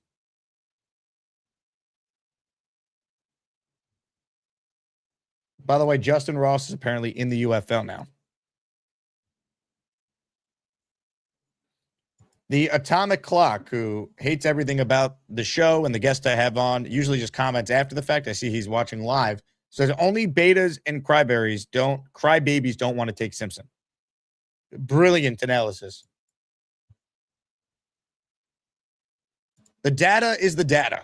Again, look at the screen and tell me why the Jets should use the 16th pick on Ty Simpson when they have 3 first-round picks in 2027, and their current coaching staff might not be here for that year.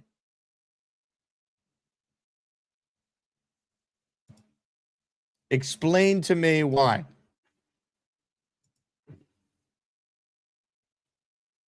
That's the difficulty here.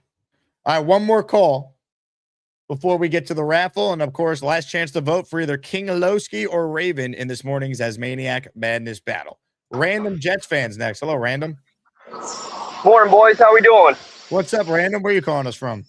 I'm calling you from work. Hopefully I don't get in trouble, and hopefully the Wi-Fi don't drop me. What do you do for work? I work in a sports facility where we make all types of goals, sports goals, football uprights, all kinds of stuff. Well, that's awesome, man. Well, I appreciate you calling in on the job here. Love the passion. Well, yeah, absolutely. When people want us to take a quarterback at 16, why? That never works. Somebody unproven. Doesn't work for the Jets. You know, it could work for 15 other games. teams.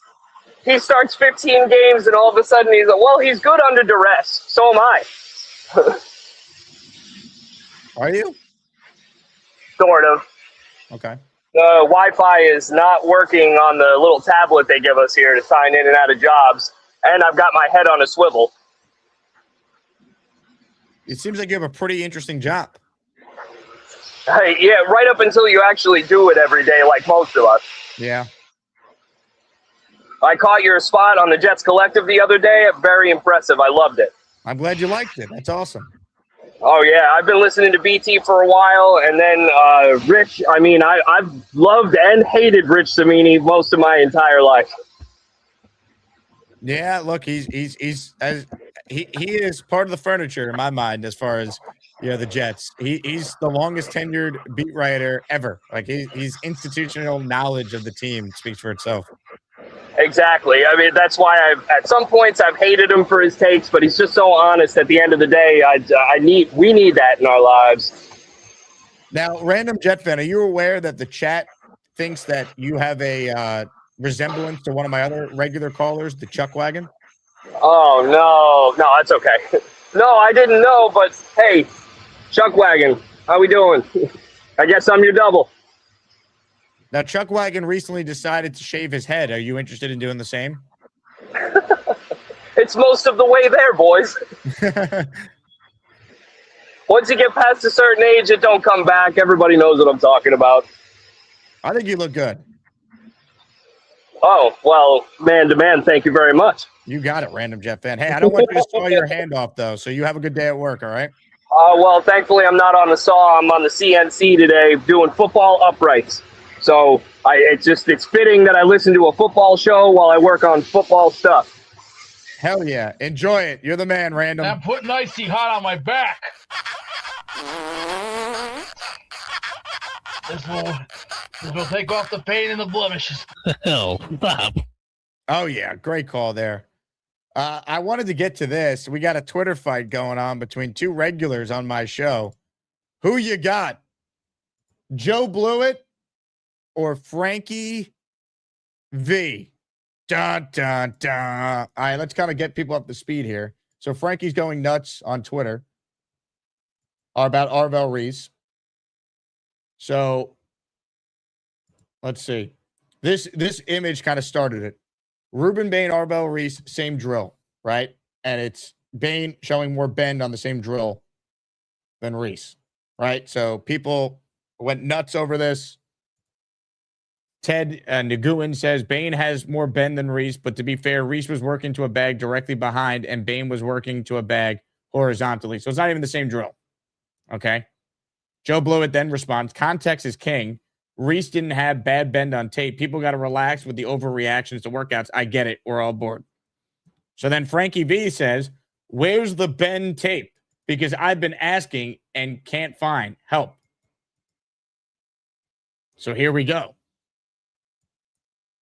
Joe Blewett responds with a clip from this show when Frankie V and Sabo debated Reese versus Bailey and said, this is the same dude going on a Reese tirade the last few days. Got bold because of some bag drills. I get liking a prospect more than another. You could undoubtedly argue for guys over Reese, but just because you like a prospect doesn't mean you have to get tribal and start pushing down other ones. Let me see if I can get this clip to load because I don't remember what Frankie specifically said. Here we go. Better linebacker. Okay. Reese is a better linebacker or a better edge, like outside linebacker overall than David Bailey is. But I think the pass rushing is where things start tipping the scale for me on Bailey's end. Jake, I've been watching tape. Robbie's right. Robbie's thinking like a coach here too, right? And like you're going to have Glenn go in and look at how Reese is never out of position or rarely ever. He's a very fundamental linebacker or OLB or off ball, whatever you want to describe him as. He's not out of position ever. He doesn't miss tackles. He's always in his gap assignments. Coaches love that kind of stuff. They're being taught and they're listening and they're executing what the defense is telling them to execute. Bailey's a little rogue and crazy, man. Bailey's like going off the edge like a maniac, and he's gonna drive some coaches crazy and he's gonna give up big plays. Like if we draft David Bailey, there's gonna be an outside run where he tries to jump around and it's gonna be a 40-yard, 50-yard run. Okay, so Blewett posted that. And then Frankie V responds, what did I say that I wouldn't stand on today? Jackass. Hey now. Again, show me clips of him bending like you said you had tape on. Joe Blewett, see tribal. Start calling people jackass because I disagree with you. You literally said Reese is the better overall edge.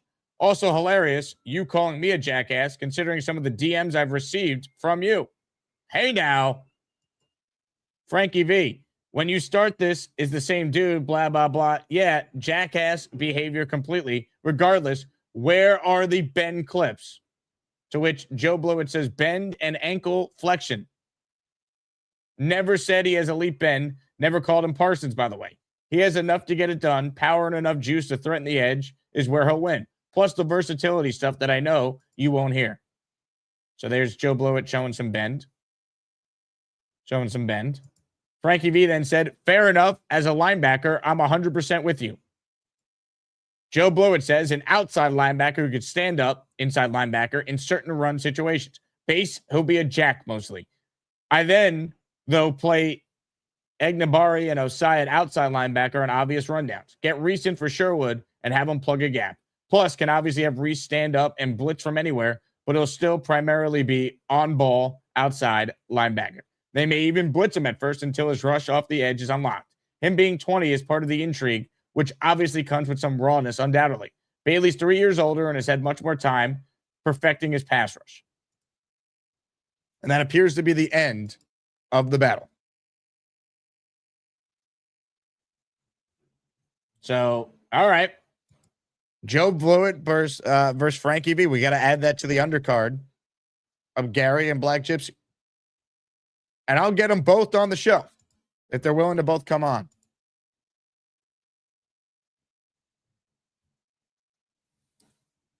Kind of want to see these DMs now, too.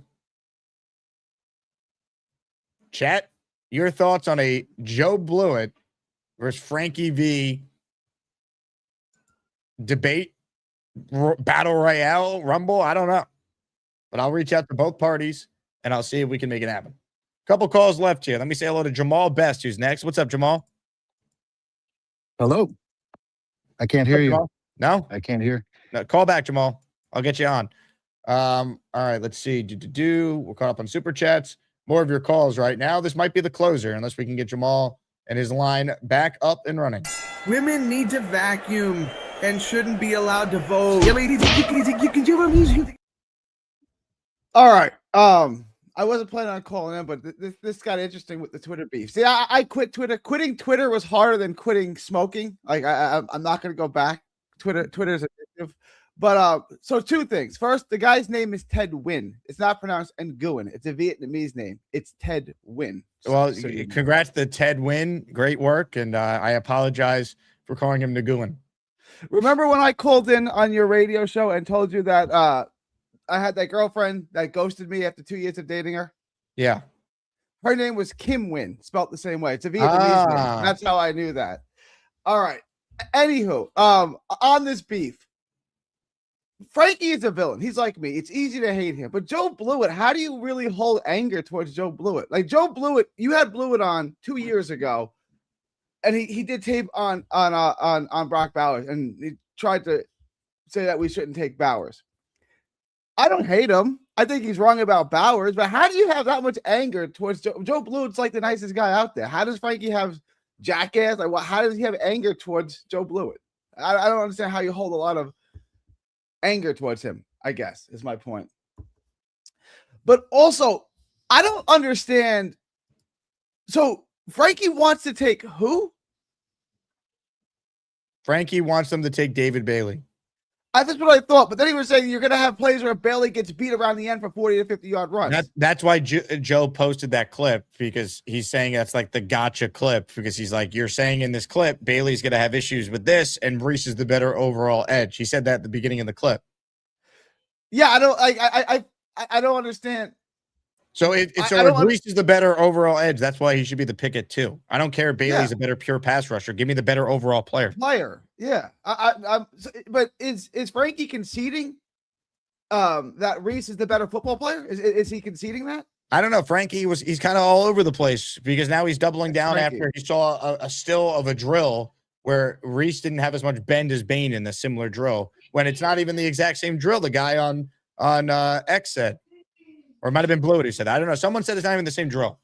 Yeah, it didn't look like the same drill, but what do I know, right? So I think there's only one way. They're amicable, right? You can have them both on to settle this. You can have, like you had Sabo on with Frankie. You could have Blewett on with Frankie. I mean, I know Frankie's loves smoke. He'll come on. Can you have Frankie and I'm asking you. Can you have Frankie and this all happened as I was live already? So I haven't spoken to either about this, other than Joe texted me that he got the Wayne Corbett helmet he won on the show on Tuesday. So that's all I got. Shut up.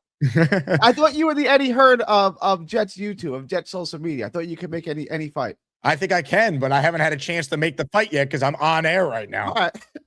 Well, that's no excuse. That's no excuse. You can do two things at once. We can no, but right. I'll go make the fight, and I'll bring in my co-host to handle the rest. Oh, okay. This guy. Hey, Beast, how are you? Is that me breaking up? Is that you breaking up? Oh, great. Who let Dr. Doolittle in here? You know, Dr. Doolittle, who let him in here? Can somebody give me a fly swatter so I get rid of the flies? So I go. Dr. Doolittle was the doctor. That's the missed me yet?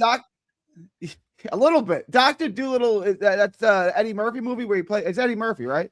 Where he plays. Ding, ding. Why am I ding, that? Ding, why am I? Ding. I vaguely remember the movie. Eddie Murphy is one of the greatest actors that ever walked the face of the earth. Hey, who do you think is one of the best lines in one of the best movies when he was like, "Hey, I need some dreadlocks. I need some shit-locks." Hey, Eddie. Hey, I heard your breath be stinking. Yo, you ever hear brush your teeth sometime? Yo, you take some mouthwash, gargle when you go. Yeah, it's called get some mouthwash. You ever hear Right.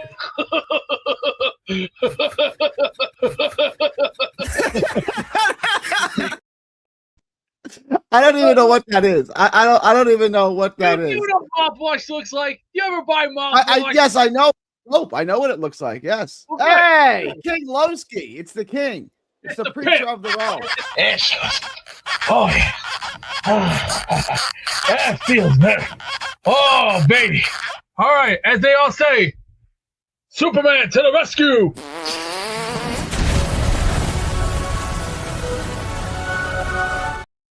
All right, I'm back. Messages have been sent out to both parties, and we will try and book this fight. All right. Appreciate that. Eddie Hearn. You're looking at the Eddie Hearn of Jet social media. Make any fight. I prefer Dana White. I feel like Dana gets the better fights made. Is Dana gonna put Eddie and everyone else out of business? I mean, you tell me. You know boxing better than probably anyone that regularly calls this show. It sounds like I they're getting mean, better fights than some of the other boxing. What are they called in boxing? Not leagues, but promotions. Promotions. He's gonna lose money. Every boxing promotion loses money up front, so he's gonna lose money. Like he gave Conor Ben $15 million, which is outrageous, but it's a loss leader.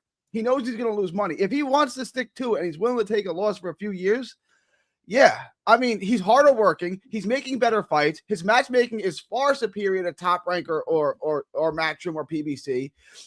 Like he said, PBC and Top Rank, the two biggest promotions in America, don't even have a TV deal anymore. Like he's 4 fights in and he's making more money than those PBC and Top Rank already, which are the two biggest in America.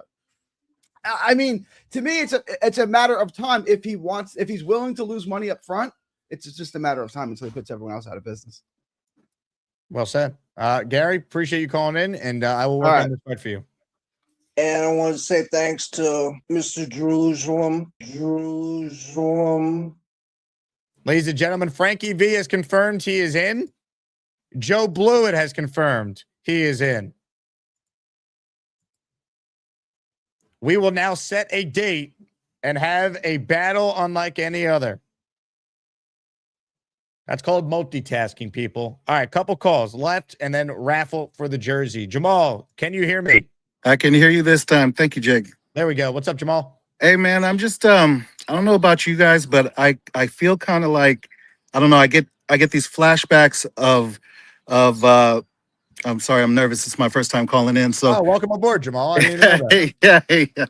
But our last quarterback, number 2, oh my goodness, I'm Zach blanking. Wilson. Zach Wilson. I'm getting flashbacks of him with Ty Simpson at 16, and I just feel like, man, we do this every time. We kind of just reach, and it's like moves out of desperation, and I can't go another 5-10 years without getting to the playoffs, man. It's just like I feel like we kind of need to go with the sure thing and go with next season for the quarterback and get somebody late. I don't know how you guys feel. Yeah, look, to me, you don't want to reach on a quarterback. I think you take swings at the quarterback spot, but there's levels to it. There's a difference in taking someone in the second round who you think has first round potential, could be a guy like Ty, and doing it at 16. That people that, like when Mike Tannenbaum says they have 4 dart throws at it or 4 shots on goal because they have the 3 ones next year, that's lunacy to me. You don't just burn the 16th pick in the draft unless you're totally convinced this could be your guy. And then if it doesn't work out, we'll see what happens next year, who's available, all that. But the logic of, oh, he's high character and he's a good guy. He looked good against air at his combine performance. Like, Mike, come on. You can't justify that as the reason you take the Ty Simpson 16th overall. Yeah.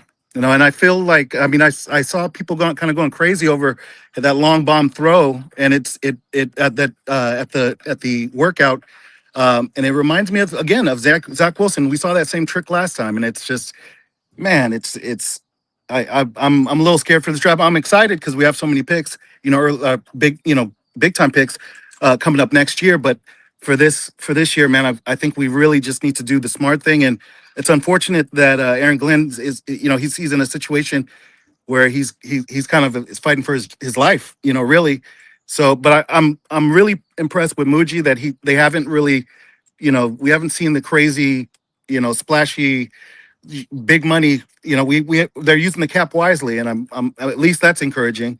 And I've heard you say it a couple of times, but I really do feel like, like Muji is kind of set himself apart from Glenn. So, hopefully they do the right thing. It seems like they've been doing the right thing so far. And, hopefully we just kind of do this more strategically and not out of desperation and making bad moves, I agree. And that's why you hope that Darren Muji hopefully has a little more sway than many thought initially. And it sounds like he does based on every Jet insider I've had on who's in the building and talks to sources there. But that is the case. I don't think they're going to be reckless. I think if they take Ty at 16, Jamal, they truly do like him. Like they think he could be their guy. Yeah. Well, I mean, I've been impressed with his moves so far. I mean, just to get anything for Fields and, the 2 firsts, or for Sauce, I'm like, that's masterful stuff right there. It's just like, and at first I wasn't sure like with that move, but now it's like aging like fine wine, and and we're setting the market, people are, for once, our other teams are kind of emulating what we're doing with the way that they're going after their guys. And it's like, well, I don't know the last time. I've been a Jets fan since I was 9 years old. And I I don't know the last time I've ever seen that. Jamal, what took you so long to call in, man? You're a great caller. I appreciate you. You know what, man? I just love watching your show. I love the Asmaniacs, and you know, I'm happy to become a part of the community, and you know, and I just enjoy it's. I usually watch you while I'm working, and this time I'm just outside. I was walking. I do dog walking. I live here in San Diego, and I do doggy daycare, and along with my regular job, I work in facility care management, and but I work from home, so I walk dogs and things like that. So I'll watch you guys while I'm walking and crack up, and it's a good time. So, but yeah, I was just out here in the sun. It's beautiful today, and I'm like, you know what, I'm gonna do it. I'm just gonna call in. Love that, Jamal. Call in again soon. All right. All right, man. Thank you, Jamal Best. First time, hopefully long time now. Great call there. He's in the raffle for 2, by the way, for being a first-time caller. Good job. All right, let's go to Nick from Old York next. Hey, Nick. Afternoon, Jake. How you doing? What's up, Nick? Yeah, I'm doing good. Like Jamal before me, I'm a first-time caller calling from UK.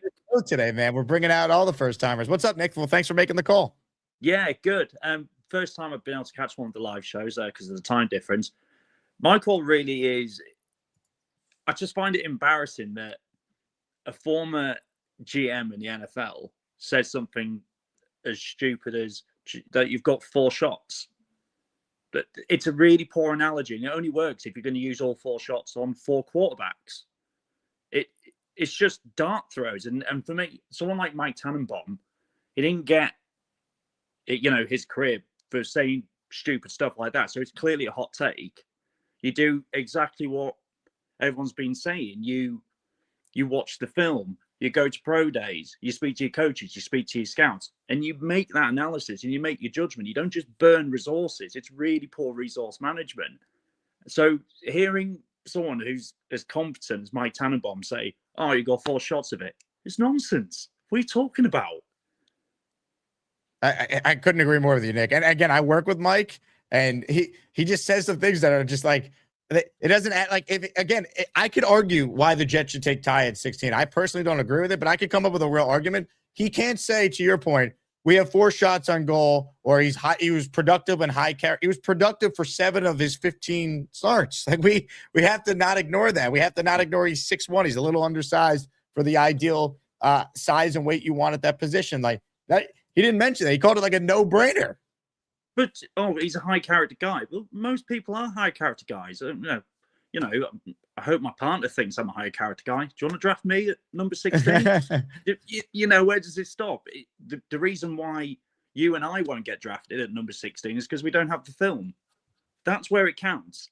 And someone like Ty Simpson, yeah, I'm sure he's got a lot of potential. Again, he played for Alabama, great program. He didn't just fall out of bed and wake up as an Alabama quarterback. He's obviously got some skill, but what does the tape tell you? The tape is a small sample size, and you can't just be burning resources by saying good character. Nonsense, utter nonsense. Nick, great call. You got to start. I know the time difference is tough in the UK, but yeah, I hope you call in more, man. 1, the accent is tremendous. 2, I know there's a ton of great Jet fans that I met a bunch of you guys when I was there 2 years ago for the Vikings game when the Jets played out there. But awesome call, man. I hope you call again soon. Yeah, everyone enjoy yourself in New York. And I'll call again from Old York. Ladies and gentlemen, Nick from Old York. Love that. Great call. Awesome call there. I've told this story before. When I was there for the Jet Viking game at Tottenham Hotspur Stadium, I thought there'd be more like Americans that made the trip like I did to be there. But no, it was just so many Jet fans from all over Europe, not even just the UK. Like the event we did at the Hippodrome Casino, shout out to Gangrene UK, Green Shadow, and everyone who was a part of our events there. I mean, we had like 400 people. Wayne Corbett showed up that night with Lavernius Coles and Tony Richardson. That was a blast. All right, are we caught up on the super chats? I think we are. I got a raffle to get to. I got all the names here. So what I'm going to do right now is I'm going to first declare a winner in Asmaniac Madness. This one, not a surprise. King Lowski's moving on to the next round.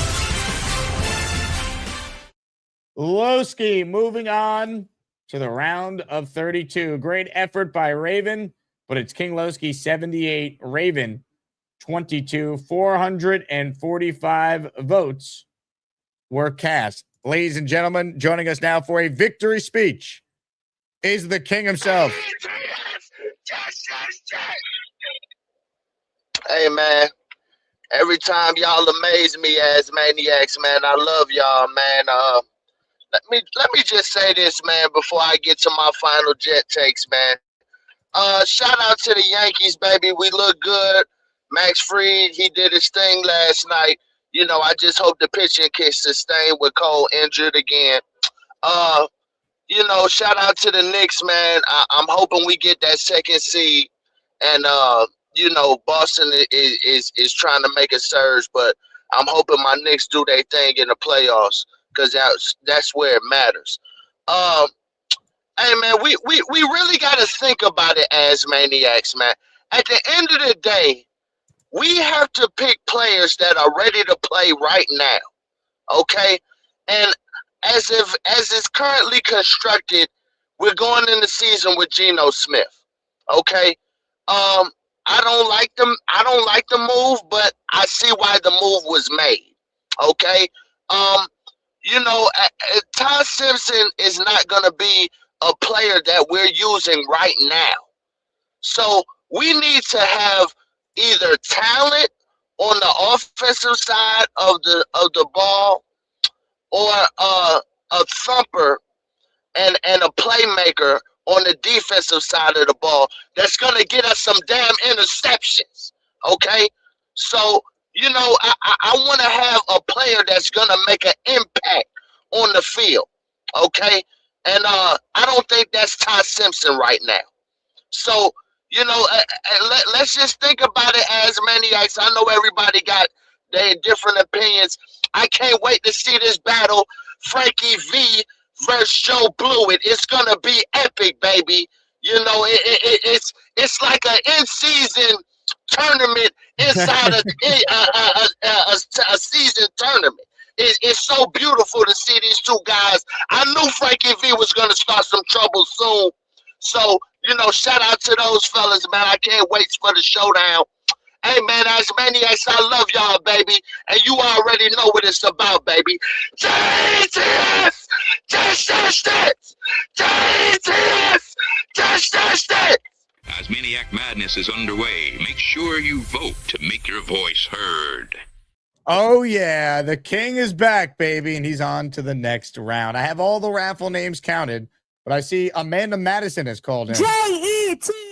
Jets! Hey, I just wanted to show this great picture of me and Big Cho to congratulate him on the win yesterday. We only see Big Cho. Yeah, StreamYard kind of cropped me out and I didn't know how to fix it. It just looks like Big Cho is just creeping over your over your head. Wait, but look, if you look like right, oh, I'm pointing the wrong way. Nope, this way. I'm on the, nope, this way. Yeah, there we go. That's me. I don't know if that's you. I have no proof. Well, I'm putting together a little video for Asmaniac Madness, and I'll definitely include that so you'll be able to see it. But I really called in. Can you give us a Big Cho? Big Cho. Big Cho. But are you able to put Beast on? I think Tom Ace requested my presence. He wanted me to talk. Right.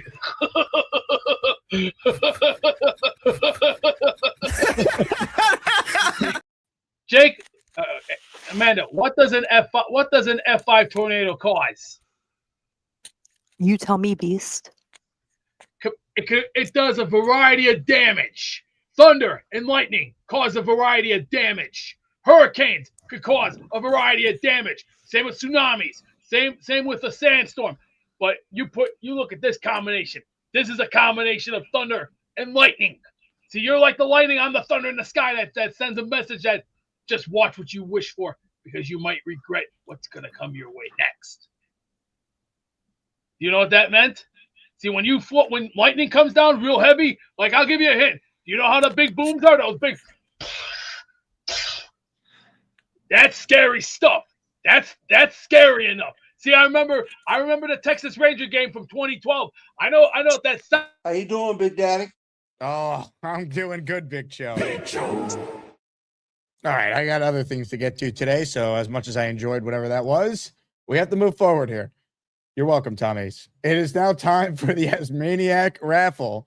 So let's bring on the master of raffle ceremony. He is the Beast. La Puerta Negra. Hey, Todd Pettigill, let me take this from here. Hey, good morning, everybody. This is the Macho King Randy Savage, World Wrestling Federation Heavyweight Champion of all time. We're going to tell you right here because we don't got much time here, and I know you got to get ready for the Yankees game because the Yankees game is today because they're playing the San Francisco Giants. They don't play today. They played yesterday. There's no game today. Oh, okay, well, I'll tell you what. We're gonna take it from here. Let's go to that 2026 wheel of champions, and now let's get a winner. And now let me tell you this right here. You know what I'm saying? Because if you don't know what I'm saying, I can find you in the parking lot or in the back alley. Because don't you know what I'm saying? It's time to announce the winners of the weekly Asmaniac raffle. Let's spin the Jake Asman Show Wheel of Champions and find out which Asmaniac is winning an epic prize. I got places to be, Beast. Thank you very much. All right, here we go. This is everyone who entered during this show for a Jets jersey. If you win, you have to email me your name. You have to email me your address, the player you want a jersey in, and the size. Good luck to all, but only one Asmaniac can win, and that winner is...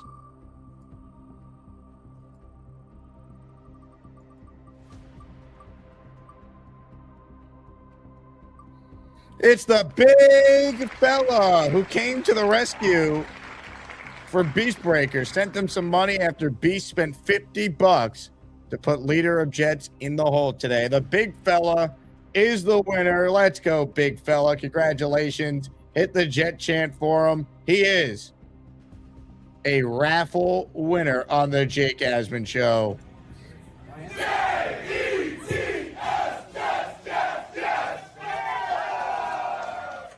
Dylan Terraman will join me this afternoon. I'm looking forward to that. Thank you to everyone who tuned in. As always, let's go Jets.